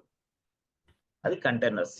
ఈ కంటైనర్స్‌ని మెయింటైన్ చేసిన అంటే containerization orchestration tool. Containerization management tool అది క్యూబర్నెటిస్. అట్లా. దాన్ని పూర్తి స్థాయిలో మనం నేర్చుకుంటాం. అసలు కంటైనర్స్‌ని ఎలా తయారు చేస్తాం? అసలు కంటైనర్స్‌లో డిప్లాయ్ ఎలా చేయాలి? ఇలా అలాగా అన్నీ మొత్తం మనం టోటల్‌గా ఈ స్టోరీ అంతా చూస్తాం అన్నమాట. థియరిటికల్‌గా యాస్ వెల్ యాస్ ప్రాక్టికల్‌గా చూస్తాం. అది వేరే విషయం. సో, దీనికంటే ముందే మీకేం తెలియాలి? అంటే యెస్ ఫ్రెండ్స్. దీనికంటే ముందే మీకు తెలియాల్సిన కాన్సెప్ట్‌లు ఏందంటే ఇది ఈ డాకర్ క్యూబర్నెటిస్ మొదలుపెట్టక ముందే మీకేం తెలియాలంటే వర్చువలైజేషన్ అంటే ఏందో తెలియాల పూర్తిగా. వర్చువలైజేషన్ అంటే ఏంటసల? తెలియాల. కంప్లీట్‌గా తెలియాల. వర్చువలైజేషన్ అంటే ఏందో మొత్తం తెలియాల. ఓకే. దాంతో పాటు వర్చువలైజేషన్ పక్కన పెడితే మీకు ఇక్కడ ప్రాసెస్ మేనేజ్‌మెంట్ గురించి మంచి అవగాహన ఉండాలి. ప్రాసెస్ మేనేజ్‌మెంట్ అవగాహన ఉండాలి. Process management. ఆ ప్రాసెస్ మేనేజ్‌మెంట్ తర్వాత మీకు సర్వీస్ మేనేజ్‌మెంట్ కూడా అవగాహన ఉండాలి. Process management, service. ఆ సర్వీస్ మేనేజ్‌మెంట్ తర్వాత యెస్. నెక్స్ట్ నీకు సాఫ్ట్‌వేర్‌ని ఇన్‌స్టాల్ చేయటం అవగాహన ఉండాలి. సాఫ్ట్‌వేర్‌ని ఇన్‌స్టాల్ చేయటం అవగాహన. ఈ 4. సో, ఈ 4. ఓకే. ఈ 4 అవగాహన ఉండిన తర్వాత అప్పుడు మనం ఏం చేస్తాం? వెంటనే డాకర్‌కెళ్తాం. యెస్. డాకర్‌కెళ్ళాలి అప్పుడు వెంటనే. ఓకేనా? డాకర్‌కెళ్తాం. సో, డాకర్ అయిపోయిన తర్వాత అప్పుడు క్యూబర్నెటిస్‌కెళ్తాం. అట్లా. అది స్టోరీ. సో, అంటే ఇప్పుడు ఇవన్నీ మరి మీరు నేర్చుకోవాలి sir. Virtualization, process management, service management, తర్వాత సాఫ్ట్‌వేర్ ఇన్‌స్టాలేషన్ ఇవన్నీ నేర్చుకోవాలి. నేర్చుకుంటే గాని అప్పుడు మంచి స్ట్రాంగ్ అవుతాం. You will become very, very strong. ఎప్పుడు నేర్చుకుంటే వర్చువలైజేషన్ అంటే ఏంది? దాని పర్పస్ ఏంది? ఎందుకు ఉపయోగిస్తారు? ఎక్కడ ఉపయోగిస్తారు? యెస్ తెలుసుకోవాలి. ప్రాసెస్ మేనేజ్‌మెంట్ అంటే ఏంది? అది ఎందుకు ఉపయోగిస్తారు? ఎలా అసలెలా జరుగుతుంది ప్రాసెస్ మేనేజ్‌మెంట్? ఒక డెవాప్స్ ఇంజినీర్‌కి ఇది very, very important. Process management అనేది ఒక డెవాప్స్ ఇంజినీర్‌కి వెరీ, వెరీ ఇంపార్టెంట్ యాక్చువల్‌గా. ఇక సర్వీస్ మేనేజ్‌మెంట్, సాఫ్ట్‌వేర్ ఇన్‌స్టాల్ చేయడం అనేది పెద్ద విషయం గాదు. దాని తర్వాత డాకర్ స్టార్ట్ చేయాలి. సో, ఆ విధంగా సాగిపోద్ది.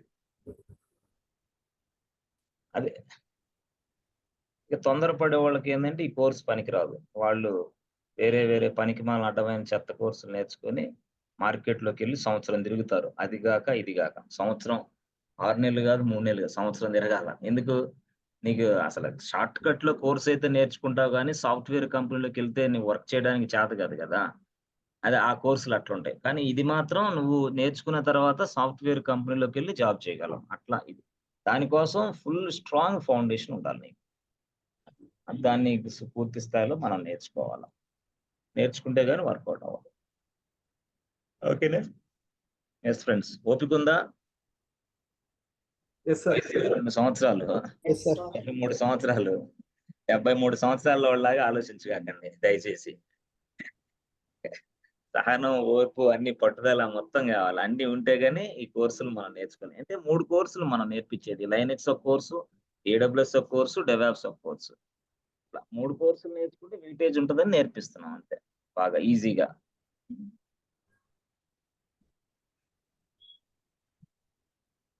వర్చువలైజేషన్ ప్రాసెస్ మీద అవన్నీ చెప్పాలి మొత్తం. అవన్నీ చెప్తే గాని వర్కౌట్ అవ్వదు. లేకపోతే మళ్ళీ మిమ్మల్ని మోసం చేసినట్టయితే మాకు. ఇయన్నీ ఎగరగొట్టేసి డైరెక్ట్‌గా డాకర్‌కెళ్ళిపోతే ఎట్లుంటదంటే, తర్వాతైనా కంపెనీలోకెళ్ళిన తర్వాత కొన్ని రావు మీకు. అప్పుడు చాలా ఇబ్బంది పడతారు. కోసం మనం ఏందంటే వీటిని మొత్తం పూర్తిగా చెప్తా నేను. ప్రాసెస్ మేనేజ్‌మెంట్ ఎక్సలెంట్‌గా చెప్తాం. సర్వీస్ మేనేజ్‌మెంట్, ప్రాసెస్ మేనేజ్‌మెంట్ ఎక్సలెంట్‌గా చెప్తాం. ఇక వర్చువలైజేషన్ అంటే ఇక తిరుగులేదు. వర్చువలైజేషన్ వస్తేనే గాని డాకర్ అర్థం కాదు నీకు. అట్లా. క్యూబర్నెటిస్ గాని, డాకర్ గాని ఏదైనా సరే దానికంటే ముందే ఇవన్నీ తెలియాలన్నమాట. ఓకేనా? సరే. నిన్న క్లాస్ ఏంది ఫ్రెండ్స్ మనకి? Yes friends. నిన్న క్లాస్ ఏంది?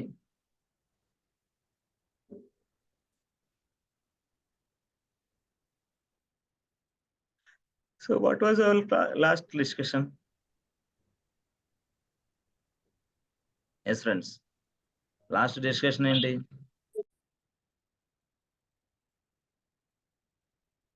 ఓకే. అలాగా యెస్.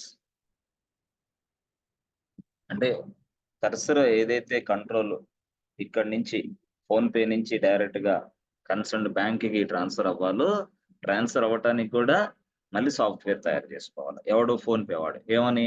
యెస్. అంటే జనరల్‌గా ఫోన్‌పే అనే యాక్టివిటీ చాలా పెద్ద యాక్టివిటీ చెప్పాలంటే. సో, మనం పేమెంట్ చేసేటప్పుడు చెప్పాను గదా! To find out the bank. To find out bank. Okay. Which bank it is. Yes. To find out the customer bank.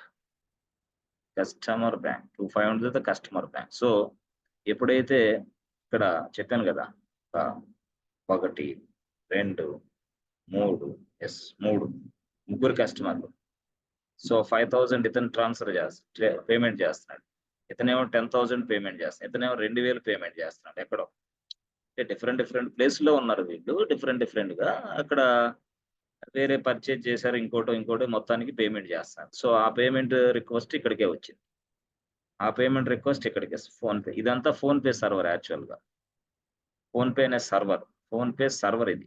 ఆ సర్వర్‌లో ఈ సాఫ్ట్‌వేర్ ఉందన్నమాట. అంటే రకరకాలుగా ఇతనేమో చెప్పాను గదా! ఎస్‌బీఐ, ఇతనేమో ఐసీఐసీ బ్యాంక్, ఇతనొచ్చేసి యెస్ ఫ్రెండ్స్ డైరెక్ట్‌గా హెచ్‌డీఎఫ్‌సీ బ్యాంక్. ఇలా డిఫరెంట్ బ్యాంక్స్ అన్నమాట ఇవి. వాళ్ళందరూ కూడా డిఫరెంట్‌గా ప్లేసుల్లో నుంచి డిఫరెంట్‌గా మల్టిపుల్ పేమెంట్స్ చేస్తున్నారు. అప్పుడు ఇక్కడ ఫోన్‌పే దగ్గరికి అప్పుడు వాడు వెంటనే ఫోన్‌పే రెస్పాన్సిబిలిటీస్ ఏందంటే, ఈ సాఫ్ట్‌వేర్ తయారు చేసుకొని రెడీగా ఉంటాడు. ఏంది? ఈ సాఫ్ట్‌వేర్ ఉద్దేశ్యం ఏంది? To find out the customer bank. That means as soon as it receives the bank request. What is this? As soon as he receives the payment request, then it find out the customer bank. అప్పుడు వెంటనే customer బ్యాంక్‌ని find out చేయటం. Find out చేసి రాసిందది. ఏమని? ఇదిగో something called Sai Kumar, అర్థమైందా? SBI bank ఆ పర్సన్ అర్థమైందా? ఇప్పుడు ఇదిగో ఇక్కడ కుమార్ యెస్. కుమార్ అనే వ్యక్తి something called ICICI bank person. Okay. ఇదిగో కేకే ఉన్నాడు. కేకే వచ్చి హెచ్‌డీఎఫ్‌సీ బ్యాంక్ అన్న. లిస్ట్ ఔట్ ఇచ్చేసిందది. ఎందుకు? Already yes. ఈ సాఫ్ట్‌వేర్ ఉంది గదా! ఆ సాఫ్ట్‌వేర్ సహాయంతో లిస్ట్ ఔట్ ఇచ్చేసింది. కరెక్టే. ఇప్పుడు నా ఉన్న ఉద్దేశ్యం ఏంది?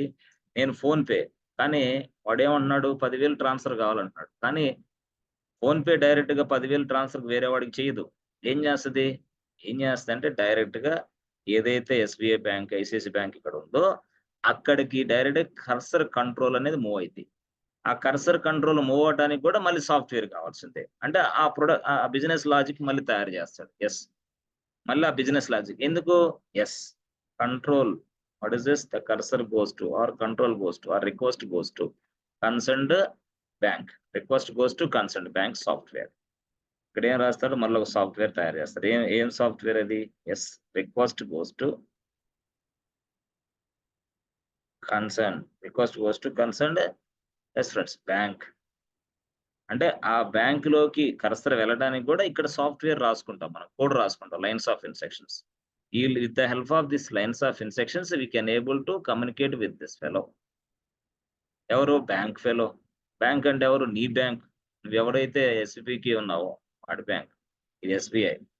మళ్ళీ ఇక్కడ ఇంకెవరు ఉన్నారు? ఐసిఐసి బ్యాంక్, అదే హెచ్డిఎఫ్సి బ్యాంక్. అట్లా అంటే అలాంటి ప్లేసుల్లో ఏటీఎం సెంటర్లు పెడతారు కదా, అట్లాగే బ్యాంకులు కూడా పెడతారు. ఆ బ్యాంక్ సర్వర్కి వెళ్ళింది అనుకో, మళ్ళీ ఇక్కడ నెక్స్ట్ వచ్చేసి ఇక్కడ ఐసిఐసి బ్యాంక్, ఐసిఐసి ఇట్లా సర్వర్ ఇట్లా ఉంది. సో ఇప్పుడు ఏం చేస్తుంది తెలుసా? ఇక్కడ ఈ సాఫ్ట్వేర్ ఏదైతే ఉందో అర్థమైందా? ఏది? Request goes to concern bank అని ఈ సాఫ్ట్వేర్ వెంటనే ఇదిగో ఎవడి బ్యాంక్ అకౌంట్ కి ఆ రిక్వెస్ట్ ని వాడి బ్యాంక్ కి ట్రాన్స్ఫర్ చేసింది. ఈ బ్యాంక్ అయితే ఈ బ్యాంక్ కి, ఆ బ్యాంక్ అయితే ఆ బ్యాంక్, ఆ బ్యాంక్ అయితే. బట్ ఈ ఎస్బీఐ అనేది రాస్తారు ఏంది? సర్వరే. ఇక్కడ హెచ్డిఎఫ్సి ఏంది? సర్వరే. ఇక్కడ ఐసిఐసి బ్యాంక్ సర్వరే. సో వెంటనే ఇదిగో నువ్వు చేసిన అకౌంట్ నెంబర్ అదంతా ఎస్బీఐకి వెళ్ళింది. అప్పుడు ఎస్బీఐ అనేవాడు మరొక సాఫ్ట్వేర్ తయారు చేసుకుంటాడు. నాకు వచ్చిన రిక్వెస్ట్ నా ఎస్బీఐ బ్యాంక్దా లేదా వేరే వాడిదా, అసలు యాక్టివ్ లో ఉన్న కస్టమర్దా, ఇన్యాక్టివ్ లో ఉన్న కస్టమర్దా అని వాడు చెక్ చేసుకోవడానికి మళ్ళీ వాడొక సాఫ్ట్వేర్ రాసుకుంటాడు. ఆ సాఫ్ట్వేర్ అంతా సర్వర్లు వేస్తాడు. To check the bank account details కోసం మనం ఒక సాఫ్ట్వేర్ ని తయారు చేస్తాం. ఆ సాఫ్ట్వేర్ ని సర్వర్ లో డిప్లాయ్ చేస్తాం. అప్పుడు ఈ సాఫ్ట్వేర్ పని ఏంది? వచ్చిన రిక్వెస్ట్లు మొత్తాన్ని తీసుకొని అది వచ్చిన రిక్వెస్ట్లన్నీ మొత్తం తీసుకుంది. అర్థమైందా? రిక్వెస్ట్ టోటల్ గా తీసుకొని అది నా బ్యాంక్ అకౌంటా వేరే వాడి బ్యాంక్ అకౌంట్ చెక్ చేసుకుంది. అప్పుడు అది నా బ్యాంక్ అకౌంటే అన్నప్పుడు ఏం జరిగింది? అప్పుడు నా బ్యాంక్ అకౌంట్ అన్నప్పుడు ఇదేం జరగాలి? ఇక్కడ పని ఏంది? ఇక్కడ పేమెంట్స్ పని. అప్పుడు ఎస్బీఐ అనే సర్వర్ లో పేమెంట్ సాఫ్ట్వేర్ ఉంటుంది కదా, అది యాక్టివేట్ అయ్యింది. అది యాక్టివేట్ అయ్యి పేమెంట్ అంతా చేసి పక్కన పడేసి వెంటనే కస్టమర్ కి ఎస్ఎంఎస్ చేసింది, your payment has been successfully completed అని నీకు. And at the same time అర్థమైందా? ట్రాన్సాక్షన్ చేసేటప్పుడు డబ్బులు ఎవరికైతే కట్టాలో వాడికి ఒక మెసేజ్ పోతే ఏమని? Your account has been debited with 5,000 rupees, thank you అని వాడికి. అంటే ఇక్కడి నుంచే అది వాడికి ఒకసారి నీకు ఒకసారి 2 సార్లు ఇక్కడి నుంచే చేస్తున్నావు. అర్థమైందా? ఏది? నువ్వు పేమెంట్ చేసినప్పుడు అలా జరిగింది. జరిగిన తర్వాత మళ్ళీ నెక్స్ట్ కేసులో డైరెక్ట్ గా నువ్వు ఎవరికైతే పేమెంట్ చేస్తున్నావో వాళ్ళకి కూడా ఒక మెసేజ్ వెళ్తుంది, ఎలర్ట్ మెసేజ్. ఏమని? ఒక ఎస్ఎంఎస్. ఏమని? Your account has been credited with 5,000 rupees అని. సో దట్ అప్పుడు వాడికి అర్థమవుతాను. అంటే ఇక్కడ ఎక్కడికక్కడ సాఫ్ట్వేర్లు రాసుకొని కోడ్ రాసుకొని అవన్నీ సర్వర్లో మనం ఇన్స్టాల్ చేసి అన్ని సర్వర్లో మనం నడిపిస్తున్నాం కాబట్టి ఇక్కడ ఫోన్ పే నుంచి ఇదిగో ఇక్కడ దాకా అప్పుడు వెంటనే ఎస్ఎంఎస్ రూపంలో ఎవరికైతే మనం పేమెంట్ చేయాలనుకున్నాం వాడికి ఎస్ఎంఎస్ మెసేజ్ రూపంలో వస్తుంది. ఎస్ఎంఎస్ లేదు ఎస్ఎంఎస్ రూపంలో నాకు వద్దన్నప్పుడు ఈ మధ్య కాలంలో మీ ఫోన్ పేలో 20 రూపాయలు పడినాయి, మీ పేటిఎంలో 20 రూపాయలు జమ ఇట్లా. అంటే ఇదే అలర్ట్ అంటే. ఎస్ఎంఎస్ రూపంలో అలర్ట్ అయినా లేదా వాయిస్ మెసేజ్ రూపంలోనా ఎట్లా? అలర్ట్ అనేది వాయిస్ మెసేజ్ లో అయితే ఎస్ఎంఎస్ లోనా, ఏది నీ ఇష్టం, నువ్వు డబ్బు ఖర్చు పెట్టుకునే దాన్ని బట్టి. అర్థమైందా? సో ఆ విధంగా మనం చాలా మంది షాపుల దగ్గర చూస్తూ ఉంటాం. మనం చేస్తానుంటాం పేమెంట్ ఫోన్‌పే.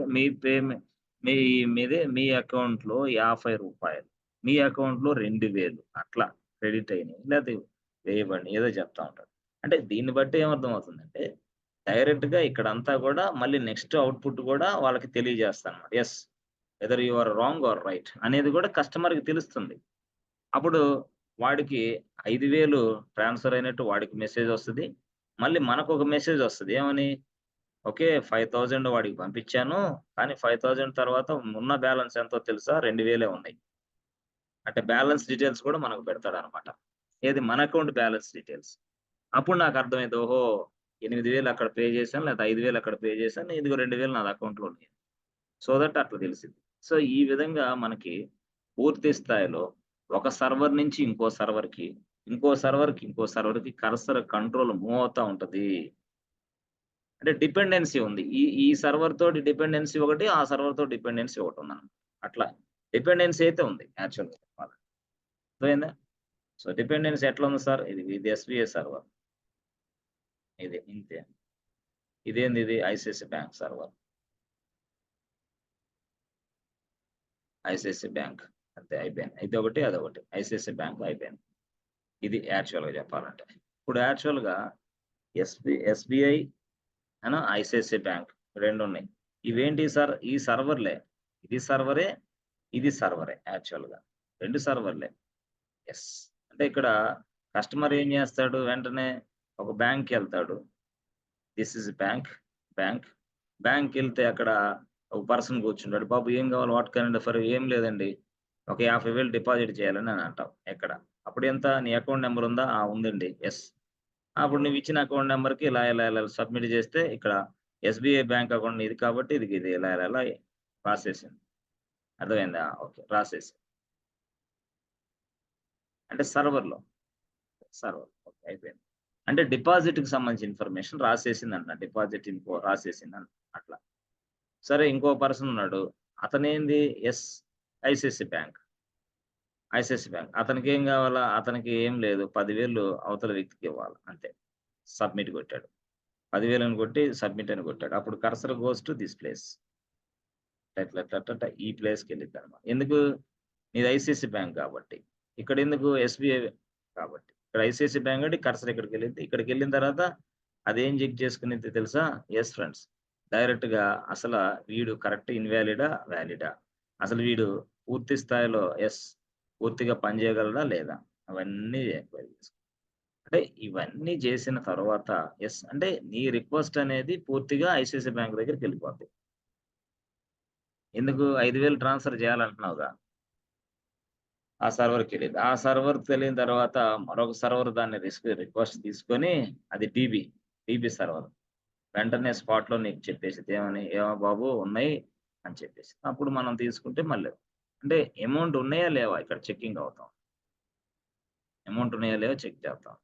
బానే ఇంతవరకు బానే ఉంది. ఇది. అంటే ఎవడు ఎట్లా ఈ బ్యాంకోడు కరెక్ట్‌గా ఆ బ్యాంక్‌కే పేమెంట్ చేయాలని లేదు. ఈ బ్యాంకోడు కరెక్ట్‌గా ఈ బ్యాంక్‌కే పేమెంట్ చేయాలి. No, no, no, no, no. This is not possible. ఎవరైనా ఏ బ్యాంక్ అయినా ఏ ట్రాన్సాక్షన్ అయినా వాడుకోవచ్చు. No problem. 24/7 ఈ ఫెసిలిటీ ఉంది.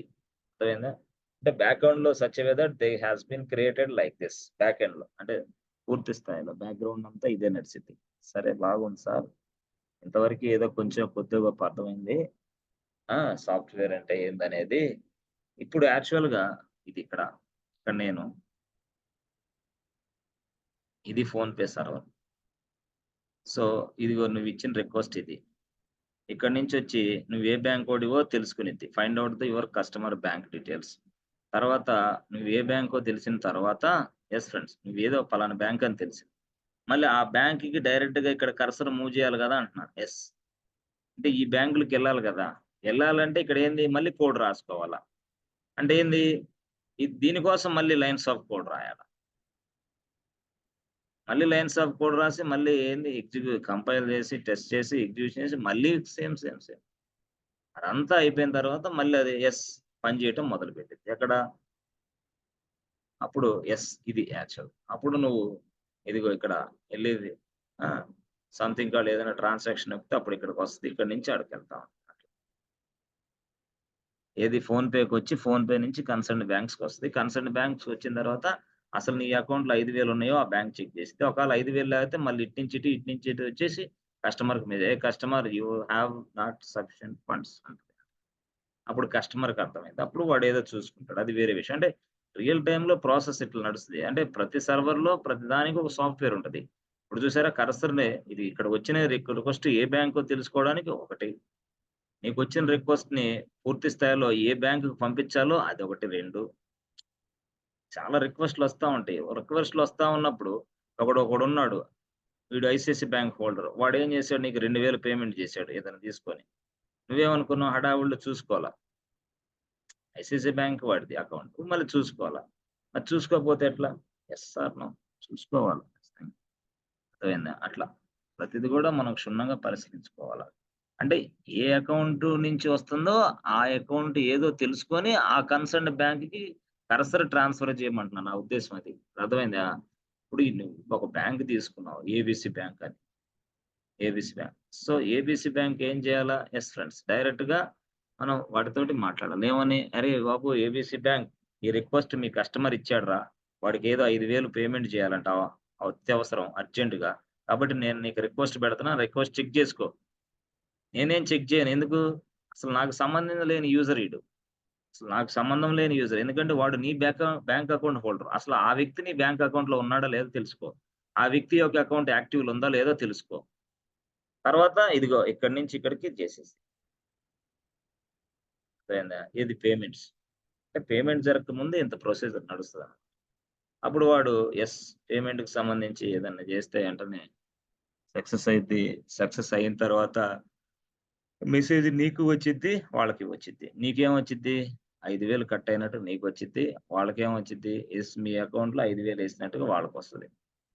Credit, debit. క్రెడిట్, డెబిట్ ఇలా నడుస్తా ఉంటదన్నమాట. 5,000 అట్లా ఇచ్చినట్టు 5,000 ఇట్లా వచ్చినట్టు.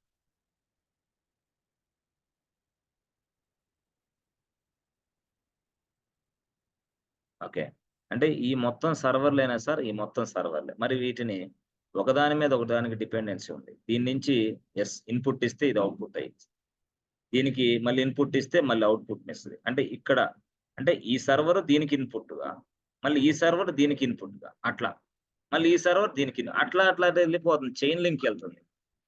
సో, ఇలాగ అంటే ఒక ఒక ఒక మిషన్ యొక్క యెస్. యాహ్! మిషన్ యొక్క ఏదైనా ఒక సాఫ్ట్‌వేర్ ఇన్‌స్టాల్ చేసి పూర్తి స్థాయిలో దాని మీద మనం మంచి పట్టు సాధిస్తాం. అది వేరే విషయం. కానీ ఇక్కడ ఏం జరుగుతుంది? Yes friends. టోటల్‌గా వీళ్ళంతా గూడా ఇక్కడి నుంచి ఇక్కడికి, ఇక్కడి నుంచి ఇక్కడికి, అక్కడి నుంచి అక్కడికి కర్సర్ మోగుతా ఉంది. యెస్. యెస్. కర్సర్ వెళుతూ, వెళుతూ, వెళ్తూ ఉంది. సో, దీన్నే మనం ఏమంటామంటే ఇలాంటి ప్రొసీజర్‌ని మనం ఏమంటామంటే API application programming interface. API. అర్థమైందా? ఏపీఐ అంటాం. సో, ఈ మధ్య కాలంలో అదే వాడేది మనం. అంటే ఒక రిక్వెస్ట్ ఇంకొక సర్వర్‌కి ఇన్‌పుట్ అయ్యిద్ది. ఇంకొక సర్వర్‌కి ఔట్‌పుట్ అయ్యిద్ది. అట్లా చెప్పలేం. దాన్నే మనం ఏమంటాం? ఏపీఐ అంటాం. Application programming interface. API. So with the help of this API, we can able to communicate between all these 10 machines. Yes, friends. ఇలాగా చేయొచ్చు. ఏపీఐ ద్వారా. ఏపీఐ లేతే అవ్వదా సార్? ఏపీఐ లేతే అవ్వదు. కష్టంగా ఉంటుంది. అంటే ఈ అప్లికేషన్ ప్రోగ్రామింగ్ ఇంటర్ఫేస్ అంటారు దీన్ని. ఇట్లా కలుసుకొని ఇట్లాగా ఆ సర్వర్, ఈ సర్వర్ మాట్లాడుకోవాలి కదా! ఆ మాట్లాడుకునే విధానాన్నే ఇలాగ పిలుస్తాం. రియల్.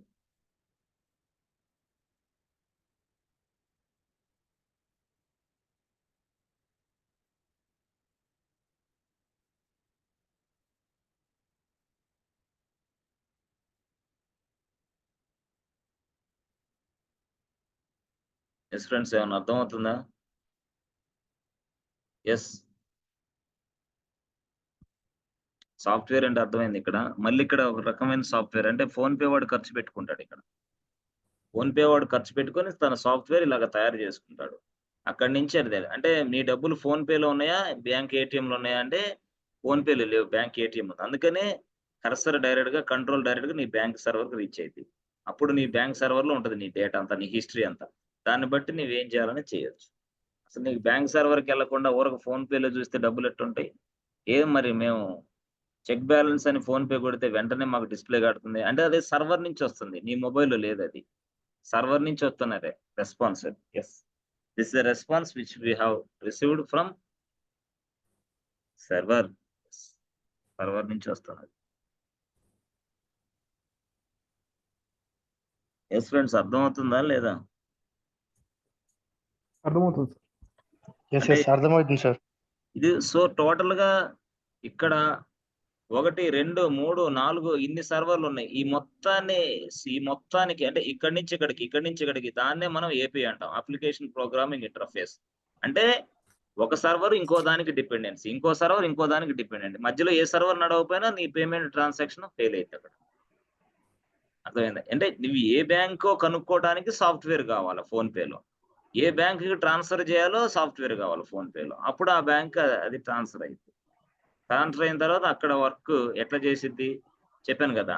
నీ డేటాబేస్‌లో యెస్. నీ సర్వర్‌లో నీ డీటెయిల్స్ ఉంటాయి. 5,000 ఉన్నాయా? లేవా నీ దగ్గర చూసుకో. 5,000 ఉంటే ఓకే. 5,000 లేతే ఎర్రర్ మెసేజ్ డిస్‌ప్లే చేస్తా.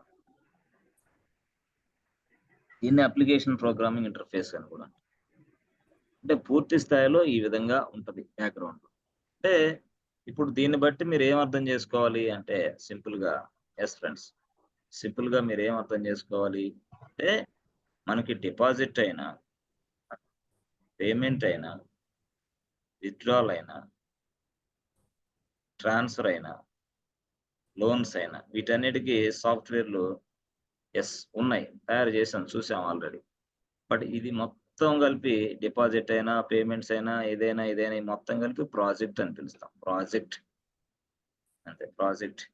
సో అంటే ఇది ప్రాజెక్ట్ చేయడానికి మాకు ప్రాజెక్ట్ చేయాలంటే ఇదే ఇక ప్రాజెక్ట్ చేస్తాం. అంటే ఈ ఫంక్షనాలిటీ కలిపి ఒక ప్రాజెక్ట్ అని నేను అనుకున్నా. ఈ ఫంక్షనాలిటీస్ మొత్తం కలిపితే ఒక ప్రాజెక్ట్ కింద నేను కన్సిడర్ చేశాను. అంటే ఒక ప్రాజెక్ట్ అట్లా ప్రాజెక్ట్. అయితే ఇప్పుడు ఇదే ప్రాజెక్ట్ అంతా అయిపోయిన తర్వాత సో దాని డీటెయిల్స్ ఇదిగో ఈ సర్వర్లో డిప్లాయ్ చేయాలని చెప్పానుగా. ఇదేంది, ఇది సర్వర్. అదేంది, ఇది ప్రొడక్షన్ సర్వర్ అనుకోండి. Production server. ఆ సర్వర్లో ఇదిగో ఈ ప్రాజెక్ట్కి సంబంధించిన స్టఫ్ ఇదిగో, ఆ ప్రాజెక్ట్కి సంబంధించిన స్టఫ్ ఇదిగో ఈ ప్లేస్ లో ఉంటుంది. ఏం ప్లేస్ సార్ అది? ఇది place. This is a place for to store your information. So ఆ ప్రాజెక్ట్ మొత్తం కూడా ఇక్కడ స్టోర్ చేశాను. టోటల్ గా ప్రాజెక్ట్ అంతా కూడా ఇక్కడ డిప్లాయ్ చేసేసాను నేను. అప్లికేషన్ మొత్తం ఇక్కడ డిప్లాయ్ అయిపోయింది. సో ఇది అంటే ప్రాజెక్ట్ మొత్తం ఇక్కడ సర్వర్ లో డిప్లాయ్ అయిపోయింది, ప్రొడక్షన్ సర్వర్ లో అయిపోయింది. సో అయిపోయింది మొత్తం. తర్వాత మళ్ళీ డిపాజిట్, మళ్ళీ సంథింగ్ విత్డ్రాల్, మళ్ళీ సంథింగ్ లోన్స్, మళ్ళీ సంథింగ్ అన్ని సర్వర్లు వచ్చేసినాయి. సో ఈ సర్వర్ లో ఏ ప్లేస్ ఇది అంటే హార్డ్ డిస్క్. ఇది యాక్చువల్ హార్డ్ డిస్క్. ఇప్పుడు ఇందాక దాన్ని బట్టి ఒక వ్యక్తి పేమెంట్ చేస్తున్నాడు, ఇక్కడ నిలబడి పేమెంట్ చేస్తున్నాడు. ఇక్కడ నిలబడి పేమెంట్ చేస్తుంటే ఇలా రిక్వెస్ట్ చేయడానికి వస్తుంది. సర్వర్కి రీచ్ అయ్యింది. సర్వర్ రీచ్ అయ్యాలి, find out the bank statement ఉందిగా, find out the bank details ఉన్నాయిగా. అంటే ఎవరు నువ్వు 5,000 ట్రాన్స్ఫర్ చేయమంటున్నావు ఫోన్ పే నుంచి. ఫోన్ పే అనేది థర్డ్ పార్టీ అప్లికేషన్. 5,000 ట్రాన్స్ఫర్ చేయమంటున్నావు, ట్రాన్స్ఫర్ చేస్తా. బట్ నీ బ్యాంక్ ఏది? నువ్వు ఐసిఐసిఐ బ్యాంక్ సంబంధించిన వాడివే. ఐసిఐసిఐ అంటే నీ బ్యాంక్ ఏది? నీ బ్యాంక్ కనుక్కోవడానికి స్వతంత్రంగా ఒక సాఫ్ట్వేర్ తయారైంది ఇక్కడ. ఈ బ్యాంక్ డీటెయిల్స్ కనుక్కోవడానికి స్వతంత్రంగా ఒక సాఫ్ట్వేర్ రెడీ అయిపోయింది. సో అలాగ బ్యాంక్ డీటెయిల్స్ తెలుసుకున్న తర్వాత అప్పుడు కన్సర్న్డ్ పర్సన్ నీ అకౌంట్కి అట్లా వస్తుంది. బ్యాంక్ డీటెయిల్స్ తెలుసుకున్న తర్వాత. ఎందుకు? ఆ బ్యాంక్ డీటెయిల్స్ తెలుసుకున్న వెంటనే cursor goes to your bank server. నీ బ్యాంక్ సర్వర్ దగ్గర కర్సర్ వెళ్తుంది. వెళ్ళి అక్కడ చూసుకునేది అంటే నీ బ్యాంక్ సర్వర్లో, నీది ఎస్బీఐ బ్యాంక్ అయితే ఎస్బీఐకి వెళ్ళి అక్కడ చూసుకుని ఏమని, ఇదిగో డైరెక్ట్ గా ఇట్లాగా అవకాశం ఉందా లేదా, నో వెహికల్స్, అట్లా కూడా జరిగింది. అట్లా అర్థమైందా? సో ఈ విధంగా మనం పూర్తిగా చేస్తాం. సరే, ఇప్పుడు బాగానే ఉంది.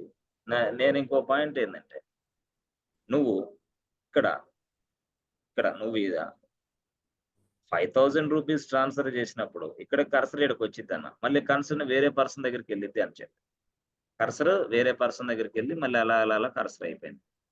అయితే మరి ఇప్పుడు ట్రాన్సాక్షన్ సక్సెస్ అయ్యి మళ్ళీ 5,000 డబ్బులు వస్తాయి కదా, అవతలవాడి క్రెడిట్ అయింది కదా, మనకేమో డెబిట్ అయింది కదా. డెబిట్ అయింది, క్రెడిట్ అయింది, రెండు వచ్చేసినాయి. అంటే మనకి హార్డ్ డిస్క్ లో ఉన్న ఏదైతే ఇవి ఉన్నాయో ఇవన్నీ కూడా హార్డ్ డిస్క్ లో ఉన్నాయి. ఏది? Payment software, deposit software, withdrawal software, అవన్నీ హార్డ్ డిస్క్ లో ఉన్నాయి. నువ్వేమో ట్రాన్స్ఫర్ చేయమని చెప్పావు. అప్పుడు నువ్వు ఎప్పుడైతే ట్రాన్స్ఫర్ చేయమని చెప్పావో ఆ రిక్వెస్ట్ అనేది ఆపరేటింగ్ సిస్టమ్కి వెళ్ళిద్ది అనమాట. ఇక్కడ ఆపరేటింగ్ సిస్టమ్ తీసుకొని నీవు ఇచ్చిన రిక్వెస్ట్ ని అనాలిసిస్ చేసి కరెక్టా కాదా తెలుసుకొని అప్పుడు నువ్వు పేమెంట్ కదా చేయమంది. అప్పుడు ఇక్కడ పేమెంట్ అనే సాఫ్ట్వేర్ ఉంది కదా, పేమెంట్ అనే సాఫ్ట్వేర్, పేమెంట్ అనే ప్రోగ్రామ్, పేమెంట్ అనే సాఫ్ట్వేర్, పేమెంట్ అనే ప్రోగ్రామ్. అప్పుడు వెంటనే ఆ ప్రోగ్రామ్ తీసుకెళ్లి ఇక్కడ స్టోర్ చేసిద్ది. ఏది? పేమెంట్ అనే ప్రోగ్రామ్ తీసుకెళ్లి ఇక్కడ స్టోర్ చేసి ఇక్కడ పెట్టేసిద్ది. అర్థమైంది? ఈ ప్లేస్ లో పెట్టింది. ఈ ప్లేస్ లో పెట్టిన తర్వాత అప్పుడు ఇంకో ప్లేస్కి వెళ్ళి ఒక పర్సన్ పిలిచిద్ది. ఏమని? ఎవడు?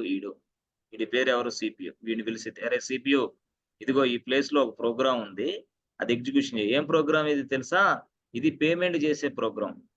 ఏదైనా సరే ఒక వ్యక్తి, ఒక బ్యాంక్ కస్టమరు ఇంకో బ్యాంక్ అవ్వచ్చు, లేకపోతే ఇంకో పర్సన్ కావచ్చు, లేకపోతే షాపింగ్ చేసి ఉండవచ్చు. అలాంటి వ్యక్తి పేమెంట్ చేస్తా ఉంటాడు. పేమెంట్ చేసేటప్పుడు ఆ ప్రోగ్రామ్ ఎగ్జిక్యూషన్ అవ్వాలా. ఆ ప్రోగ్రామ్ ఎగ్జిక్యూషన్ అవ్వాలంటే ఇప్పుడు మనకి ఏం కావాలా? ప్లేస్ కావాలా. ప్రోగ్రామ్ ఎగ్జిక్యూషన్ కోసం ప్లేస్ కావాలా. ఆ ప్లేస్ ఇది. ఆ ప్లేస్‌లో ఈ ప్రోగ్రామ్‌ని పెట్టింది. ఎవరు? OS operating system. Operating system place this program inside this place. Inside this place. ఈ ప్రోగ్రామ్ అనేది ఈ ప్లేస్‌లో పెట్టిన తర్వాత ఇంకొక వ్యక్తిని కలిసింది. వాడి పేరేంది? సీపీయూ.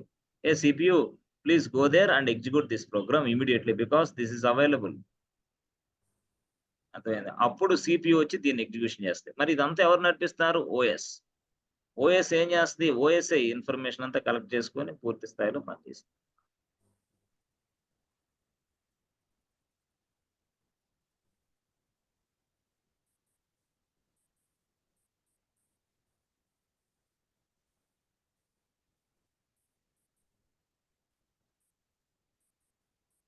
యెస్ ఫ్రెండ్స్ ఏమన్నా అర్థమైందా? అర్థం కాలేదా? యెస్. అర్థమైంది సార్, అర్థమైంది. ఎస్ అర్థమైంది సార్. అంటే ఎక్కడి నుంచి కర్సర్ ఎట్లా పోతుందనేది తెలిసిందా? అంటే అక్కడ ఉన్న రిక్వెస్ట్ అనేది నువ్వు ఇక్కడి నుంచి ఇస్తే ఫోన్‌పే నుంచి, ఫోన్‌పే వాడు యెస్ ఆ రిక్వెస్ట్ ఇక్కడికి పంపిస్తే, ఇక్కడి నుంచి మళ్ళీ సీపీయూ అది ఎగ్జిక్యూషన్ చేస్తుంది. ఆ రిక్వెస్ట్‌ని ఎగ్జిక్యూషన్ చేసేది సీపీయూ. అంటే ఆ ప్రోగ్రామ్‌ని ఎగ్జిక్యూషన్ చేసేది సీపీయూ. ఆ సీపీయూ అనేది ఆ ప్రోగ్రామ్‌ని ఎగ్జిక్యూషన్ చేస్తే అప్పుడు నీకు పేమెంట్ అవుతుంది. అప్పుడు అవతల వ్యక్తికి నువ్వు చేసిన పేమెంట్ రీచ్ అవుతుందన్నమాట. అప్పటిదాకా రీచ్ అవ్వదు యాక్చువల్‌గా. సో దానికోసం ఓఎస్ ఏం చేస్తది? It allocates some memory. It allocates some memory for execution, for program execution, for program execution. It allocates some memory for program execution. ఎక్కడ ఎలకేట్ చేస్తది? యెస్. ఎలకేట్ చేసే ప్లేస్ ఏంది? యెస్. అదే ఆ ప్లేసే యెస్ ఫ్రెండ్స్. ఆ ప్లేసే primary memory. Primary memory. దాన్నే మనం main memory అంటాం. అంటే ఇక్కడ ఉన్న ఈ ప్రోగ్రామ్‌ని అంటే నువ్వు రిక్వెస్ట్ రూపంలో ఇచ్చిన ప్రోగ్రామ్‌ని ఇక్కడ యాక్టివేట్ చేసి దాని నుంచి తీసుకొచ్చి ఇక్కడికేస్తది. ప్రైమరీ మెమరీలోకి తెస్తది. ప్రోగ్రామ్ ఇక్కడుంది. అంటే పేమెంట్ చేసే ప్రోగ్రామ్ ఇది. ఫాస్ట్‌గా ఈ ప్రోగ్రామ్ ఎగ్జిక్యూషన్ చేస్తే అవతల వ్యక్తికి సక్సెస్ అయ్యి పేమెంట్ ఎళ్ళిపోద్ది ఫాస్ట్‌గా. సెకండ్స్‌లోనే జరిగిద్ది ఇది యాక్చువల్‌గా. సో, అది ప్రైమరీ మెమరీలో లోడ్ చేసిద్ది. ఎవరు? Operating system. The OS loads this program into this memory location. అంటే allocate some memory location afterwards storing this programs this software or this program or this command or whatever it is this will be loading inside this place. After loading this program inside this place, ఈ ప్లేస్‌ని మనం primary memory అంటాం. దీన్ని primary memory అంటాం. లేదా main memory అని పిలుస్తాం. ఇక్కడ లోడ్ చేసిన తర్వాత ఈ ప్రోగ్రామ్‌ని అప్పుడు ఓఎస్ ఏం చేస్తదంటే సీపీయూని పిలిసిద్ది. ఏ CPU please come and go there. Yes. రా ఇక్కడికి రా. ఇక్కడికొచ్చి ఇసుకో. నీ ప్రోగ్రామ్ ఉంది. దాన్ని పోయి ఎగ్జిక్యూషన్ చెయ్యి. ఇప్పుడు అది ప్రోగ్రామ్ అనేది ఎగ్జిక్యూషన్ అయ్యిద్ది. ప్రోగ్రామ్ ఎగ్జిక్యూషన్ అయితే అప్పుడు అవతల వ్యక్తికి 5,000 మనీ ట్రాన్స్‌ఫర్ అయిద్ది. లేదా క్రెడిట్ చేయబడిద్ది. నీకేమో 5,000 డెబిట్ అవుతాయి. ఆ మెసేజ్ ఎప్పుడొస్తుందనుకున్నావు? ఇప్పుడొచ్చిద్ది ఇట్లా. ఆ సీపీయూ ఎగ్జిక్యూషన్ చేసిన తర్వాత నీకొస్తుంది. నువ్వు ఓలా, ఊబర్ క్యాబ్ బుక్ చేసావు. ఊరక సెర్చ్ బాక్స్‌లో కొడతావు అంతే. కొట్టిన తర్వాత డైరెక్ట్‌గా అది ఆ ప్రోగ్రామ్ ఎగ్జిక్యూషన్ చేసే వ్యక్తి ఎవడు? సీపీయూ. ఆడు చేసిన తర్వాత మాత్రమే నీకు అది బుక్ అవుతుంది. లేకపోతే బుక్ అవ్వదు యాక్చువల్‌గా. అది బుకింగ్ సాఫ్ట్‌వేర్. ఏదది ఓలా సర్వర్‌లో బుకింగ్ సాఫ్ట్‌వేర్. ఇదేందిది? PhonePe software. అలర్ట్. ఇప్పటిదాకా మనం ఉపయోగించింది. అర్థమైందా? అయితే అది ఎలాగ మొదలైద్ది? అదేంది అనంటే ఇది యాక్చువల్. సో, దీన్నే మనం ఏమని పిలుస్తాం ఇక్కడంటే ర్యామ్. R A M RAM. సో, ఇదనేది ఏంది? టెంపరరీ. ఇదేందిది ర్యామ్ అనేదేంది? Temporary storage. అంటే ఇప్పుడు ఓఎస్ ఏం చేసిద్ది? ప్రోగ్రామ్ ఎగ్జిక్యూషన్ అయిపోయి నీ డబ్బులు నీకొచ్చి, అతని డబ్బులకి అతనికెళ్ళిపోయినాయి. నీ దగ్గర డబ్బులు కట్ అయింది. అప్పుడు ఓఎస్ ఏం చేసిద్ది? ఈ ప్రోగ్రామ్‌ని మళ్ళీ ఇక్కడి నుంచి తీసి పక్కన పడేసి మళ్ళీ హార్డ్ డిస్క్‌లోకి పెట్టేసిద్ది. అప్పుడు ఫ్రెష్ అయిద్ది ఇది. మళ్ళీ ఇంకో ప్రోగ్రామ్ ఇంకో రిక్వెస్ట్ వచ్చిద్ది. మళ్ళీ దాన్ని తీసుకొని, మళ్ళీ దాన్ని ఎగ్జిక్యూషన్ చేసి, మళ్ళీ అయిపోయిన తర్వాత మళ్ళీ ఆడ పెట్టేసి. అంటే దీనివల్ల ఏమవుతుందంటే ఫ్లెక్సిబిలిటీ అన్నమాట. అంటే ఈ ప్రోగ్రామ్ ఎప్పుడైతే ఎగ్జిక్యూషన్ అయిందో, ఆ ప్లేస్ మొత్తాన్ని ఎంప్టీ చేసి పడేస్తది. ఎంప్టీ చేస్తది. అప్పుడు ప్లేస్ ఖాళీగా ఉంటది. అంటే ఫస్ట్ ఏంది? ప్రోగ్రామ్ కోసం కొంత మెమరీని అలొకేట్ చేస్తది ఓఎస్. First point. రెండో పాయింట్ ఏంది? యెస్.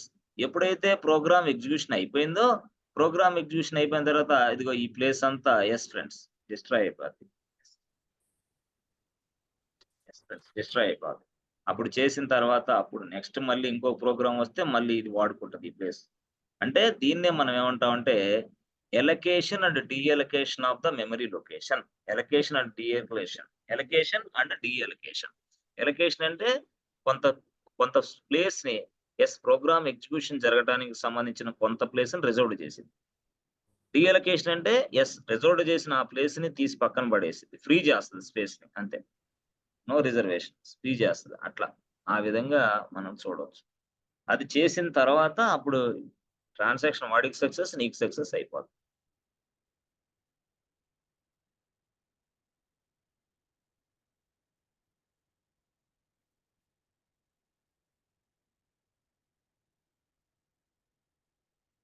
సో, ఇప్పుడు చెప్పండి మీరు.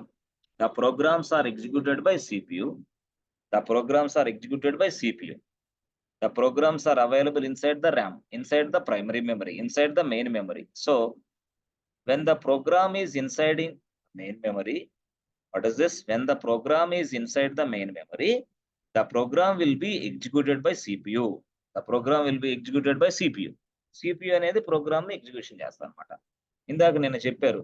DevOps engineer, Linux admin program execution చేస్తారు. No no no no. DevOps engineer అయినా, డెవాప్స్ ఇంజినీర్ అయినా, లైనక్స్ అడ్మిన్ అయినా జస్ట్ ఆ టెర్మినల్ దగ్గర కమాండ్ టైప్ చేసి ఎంటర్ కొట్టేవాడే. ఎగ్జిక్యూషన్ చేసేది మొత్తం అంతా ఈడే. అంటే ఆ కమాండ్ తీసుకునేది ఓఎస్ఏ. తీసుకొని ఏం చేస్తది ఆ కమాండ్‌ని ఈడలో మెమరీ లొకేషన్ ఏర్పాటు చేస్తది అర్జెంట్‌గా. ఆ మెమరీ లొకేషన్‌లో వాడిని స్టోర్ చేసేసి వాడి బాధ్యత అంతా తీసుకొని అప్పుడు మళ్ళీ చేస్తాం. ఇది. మళ్ళీ వాడి సక్సెస్ అయిపోయిన తర్వాత ఆ మెమరీ లొకేషన్ ఫ్రీ చేసి మళ్ళీ నెక్స్ట్‌కెళ్తది. మళ్ళీ నెక్స్ట్, నెక్స్ట్, నెక్స్ట్, నెక్స్ట్. ఇలాగ కంటిన్యూయస్ 24/7 ఆపరేటింగ్ సిస్టమ్ నడుస్తానే ఉంటాయి.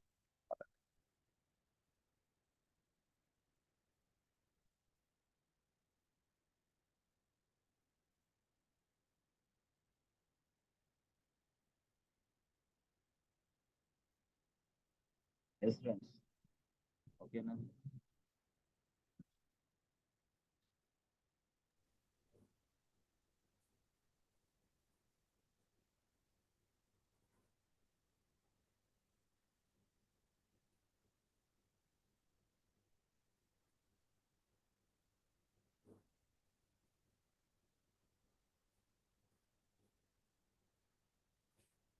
ఇదంతా డెవాప్స్ ఇంజినీర్‌కి తెలియాలి యాక్చువల్‌గా. లేకపోతే డెవాప్స్ ఇంజినీర్ అవ్వలేరు ముందు.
Main memory are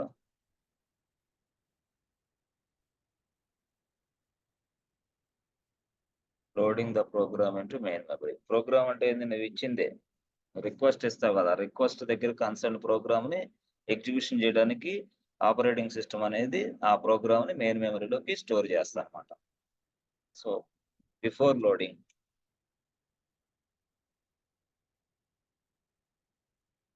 loading the program అంటే లోడ్ చేయకముందు before loading the program the OS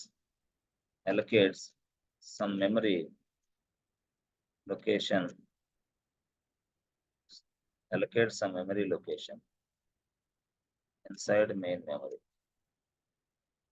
Inside మెమరీలో allocate చేస్తది. After allocation only the program will be loaded inside main memory. After allocation only the program will be loaded inside the main memory. లేదా into పెట్టుకోండి కావాలంటే into main memory load అయింది. So after loading after loading the program, after loading the program, so operating system yes friends, operating system give instructions to operating system give instructions,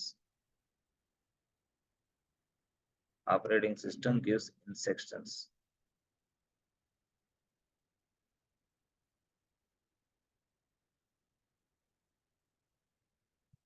Operating system gives instruction to the CPU for execution purpose. Operating system gives instructions to the CPU for execution purpose. Then CPU go to main memory, execute the program.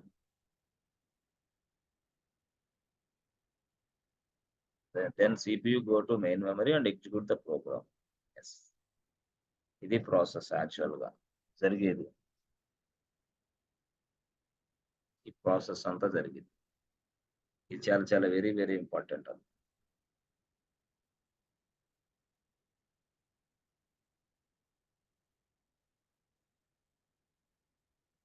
So total గా చెప్పాలంటే ఇదంతా కూడా చాలా depth subject ఇది. అది మరి కానీ మరి డెవాప్స్ ఇంజనీర్ అంటే మరి మాటలు కాదు కదా, కొంచెం పేషెన్సీగా జాగ్రత్తగా నేర్చుకోవాలి. యాక్చువల్గా నేర్చుకుంటే కానీ వర్కౌట్ అవుతుంది.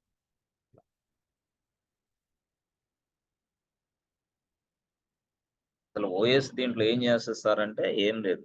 ఓఎస్ ఏం చేస్తుంది అంటే ఏం లేదు, సింపుల్ గా చూడండి. ఓఎస్ ఏం చేస్తుందంటే OS provides an environment. OS provides an environment, yes friends, to execute the user programs. Provides an environment to execute the user programs అంతేగాని OS ఆపరేటింగ్ సిస్టమ్ చాలా మందికి తెలియదు ఇది. OPRA operating system will not execute any program, any program.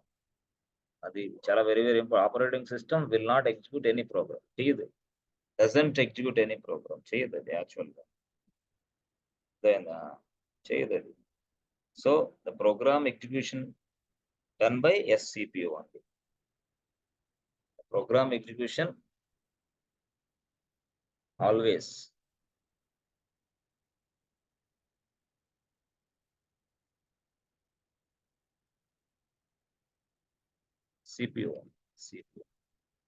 సిపియుని ఇంకొకటి మనం ఏమంటాం friends, processor అని పిలుస్తాం. సిపియుని మనం ఏమని పిలుస్తాం, ప్రాసెసర్ అని పిలుస్తాం. సిపియు అంటే ప్రాసెసర్, PROCESSOR ప్రాసెసర్. నా సిపియు అన్న ఒకటే, అదేనా. So always the program execution can be done by CPU. ఎక్కడ, ఇన్సైడ్ మెయిన్ మెమరీ. మెయిన్ మెమరీలో ప్రోగ్రామ్ ఎగ్జిక్యూషన్ జరుగుతూ ఉంది. మెయిన్ మెమరీలో ప్రోగ్రామ్ ఎగ్జిక్యూషన్ జరుగుతూ ఉంది. అందుకనే ఇప్పుడు suppose if you miss CPU, what happens? You miss CPU, what happens? నువ్వు CPU అనేది మిస్ అయితే ఏం జరుగుతుంది? నథింగ్. సో చూడండి, CPU అనేది మిస్ అయిపోయింది. అప్పుడు ఏం జరిగింది? No program execution, no program EXE execution. That means what? No program execution avadu. That means what? Transaction fail. That's it. Fail. Transaction fail ante అయిపోయింది. ట్రాన్సాక్షన్ ఫెయిల్ అయిపోద్ది. అందుకోసం మనల్ని సిపియుని మనం ఏమైనా పిలుస్తామంటే brain of the server. So brain of the server ఎవరు? CPU. ఎందుకు? టోటల్ గా వర్క్ అంతా చేసేది అదే. బ్రెయిన్ ఆఫ్ ద సర్వర్ ఎవరంటే సిపియునే. CPU brain of the server. చాలా మంది మనకు చెప్తా ఉంటారు ఫస్ట్ చిన్నతనంలో, బ్రెయిన్ ఆఫ్ ద కంప్యూటర్ సిపియురా అని. ఇప్పుడు దాకా మనం సిపియు ఎందుకైందో తెలియలా. కానీ ఇప్పుడు ఈ వర్డ్ చెప్పిన తర్వాత సిపియు లోడ్ యావరేజ్ ఇప్పుడు అర్థమైంది అనుకోండి.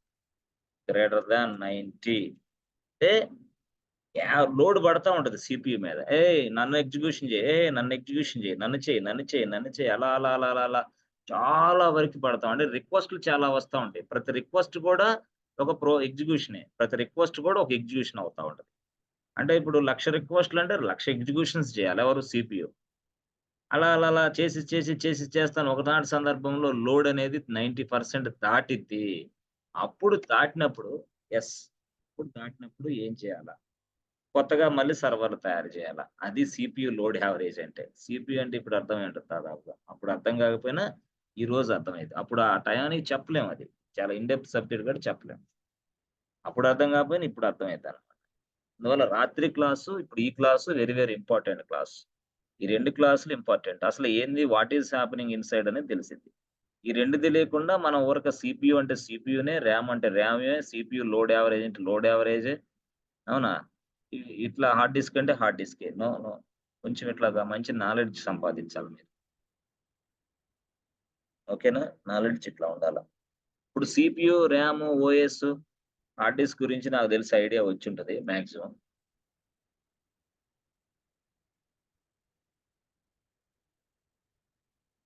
సో, డెవాప్స్ ఇంజినీర్ అయినా, లైనక్స్ అడ్మిన్ అయినా జస్ట్ కమాండ్ టైప్ చేస్తాడు, వదిలేస్తాడు. అంతేగాని టోటల్‌గా ఎగ్జిక్యూషన్ చేసే శక్తి ఎవరికుందంటే సిపియుకి మాత్రమే. టోటల్‌గా ఎగ్జిక్యూషన్ చేసే శక్తి ఎవరికుంది? సిపియుకి మాత్రమే ఉంటది యాక్చువల్‌గా. సో, ఆ డయాగ్రామ్ గూడా మీకు ఆల్రెడీ ఒకసారి గీసా అనుకుంటా. గీయకపోతే ఒకసారి ఇది చూడండి. చెప్తా.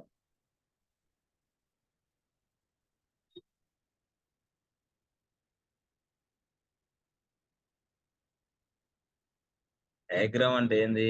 అంటే ఇది యాక్చువల్‌గా సర్వరు. కొంతమందికి చాలా మందికి తెలుసు సర్వరు. సో, సర్వర్‌లో ఏముంటదంటే హార్డ్ డిస్క్ ఉంటది. SSD hard disk. SSD hard disk. దాని సర్వర్ లోపల ఓఎస్ ఉంటది. అట్లా అర్థం చేసుకోవాలి. సర్వర్ లోపల టూల్స్ ఉంటాయి. సారీ హార్డ్ డిస్క్ లోపల టూల్స్ ఉంటాయి. దాన్ని అర్థం చేసుకోవాలి. హార్డ్ డిస్క్ లోపల టెక్నాలజీస్ ఉంటాయి. జావా, పైథాన్ దాన్ని అట్లా అర్థం చేసుకోవాలి. హార్డ్ డిస్క్ లోపలే ఫ్రెండ్స్ మన బిజినెస్ అప్లికేషన్స్ కోడ్ ఉంటది. Application code is available inside. ఇందాక నేను నడిపించానే ఫోన్‌పే కోడు, ఆ కోడ్, ఈ కోడ్ అదంతా ఇక్కడే ఉండేది యాక్చువల్‌గా. ఇది. ఇది హార్డ్ డిస్క్‌లో ఉన్న భాగాలు. సర్వర్ ఇది. ఈ టోటల్‌గా ఇదంతా ఒక సర్వరు. ఆ సర్వర్‌లో ఉన్న భాగాలు ఇయి. ఇది ఫస్ట్ భాగం అయితే. రెండో భాగం ఏందంటే ర్యామ్. ఇదొక భాగం. మూడో భాగం ఏంది? సిపియు. ఇదొక భాగం. సిపియు ఏం చేస్తది? ర్యామ్ ఏం చేస్తది? హార్డ్ డిస్క్ ఏం చేస్తది? సర్వర్‌లో. ఇయన్నీ సర్వర్‌లో ఉన్నాయి. అవన్నీ సర్వర్‌లో ఉన్నాయి.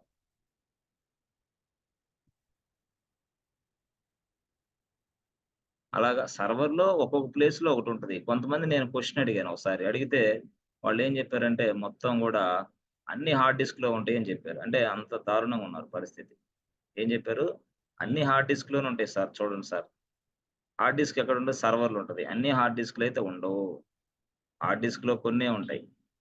ఆ సర్వర్‌లో ఒక సైడ్‌లో ఇది సీపీయూ ఉంటది. ఆ సర్వర్‌లో ఒక సైడ్‌లో ఇది ర్యామ్ ఉంటది. అట్లా. ఇక్కడ ఏముంటది? సంథింగ్. అంతేగాని అన్నీ ఒకటే ప్లేస్‌లో ఉండవు యాక్చువల్‌గా. అన్నీ హార్డ్ డిస్క్‌లో ఉండవు. చాలామంది హార్డ్ డిస్క్‌లోనే సీపీయూ ఉంటది. హార్డ్ డిస్క్‌లోనే ఓఎస్ ఉంటది. హార్డ్ డిస్క్‌లోనే ర్యామ్ ఉంటది. అన్నీ హార్డ్ డిస్క్‌లోనే ఉంటదంటారు. అన్ని హార్డ్ డిస్క్ నో. అన్ని హార్డ్ డిస్క్‌లో ఉండవు. విడివిడిగా ఉంటాయి. అదొక పార్టు, అదొక పార్టు, అదొక పార్టు. మొత్తం వేరే వేరే పార్ట్‌లు.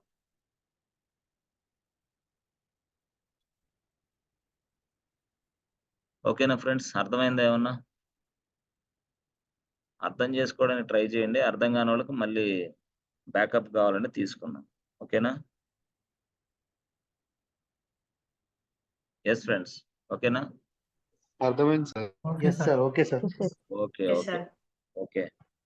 రాయండి, కొంచెం నోట్స్ అది రాసుకోండి. రాసుకున్న తర్వాత మళ్ళీ రేపు మాట్లాడదాం మళ్ళీ. సో, ఈ క్లాసు కొంచెం థియరిటికల్‌గా స్ట్రాంగ్ అయితే గాని మళ్ళీ రేపు మనం చెప్పబోయేది అర్థం కాదనమాట. రాత్రి 8 గంటలకు చెప్పిన క్లాసు ఈ క్లాసు ఎక్సలెంట్ క్లాసులనమాట ఇయి. రాత్రి 8 గంటలకు ఆ క్లాస్ చెప్తేనే ఈ క్లాస్ అర్థమైద్ది. లేకపోతే ఈ క్లాస్ అర్థం కాదు. అదొక బాధ అనమాట. అందువల్ల అలాగా మనం బ్యాలెన్స్ చేసుకుంటూ కోర్స్ నేర్చుకుంటూ సబ్జెక్ట్ ఎక్కువ గ్యాదర్ చేసుకొని వెళ్ళాలి. ఓకేనా friends? So, okay close sir. చేద్దామా? మళ్ళీ రేపు ఓకే కలుద్దాం.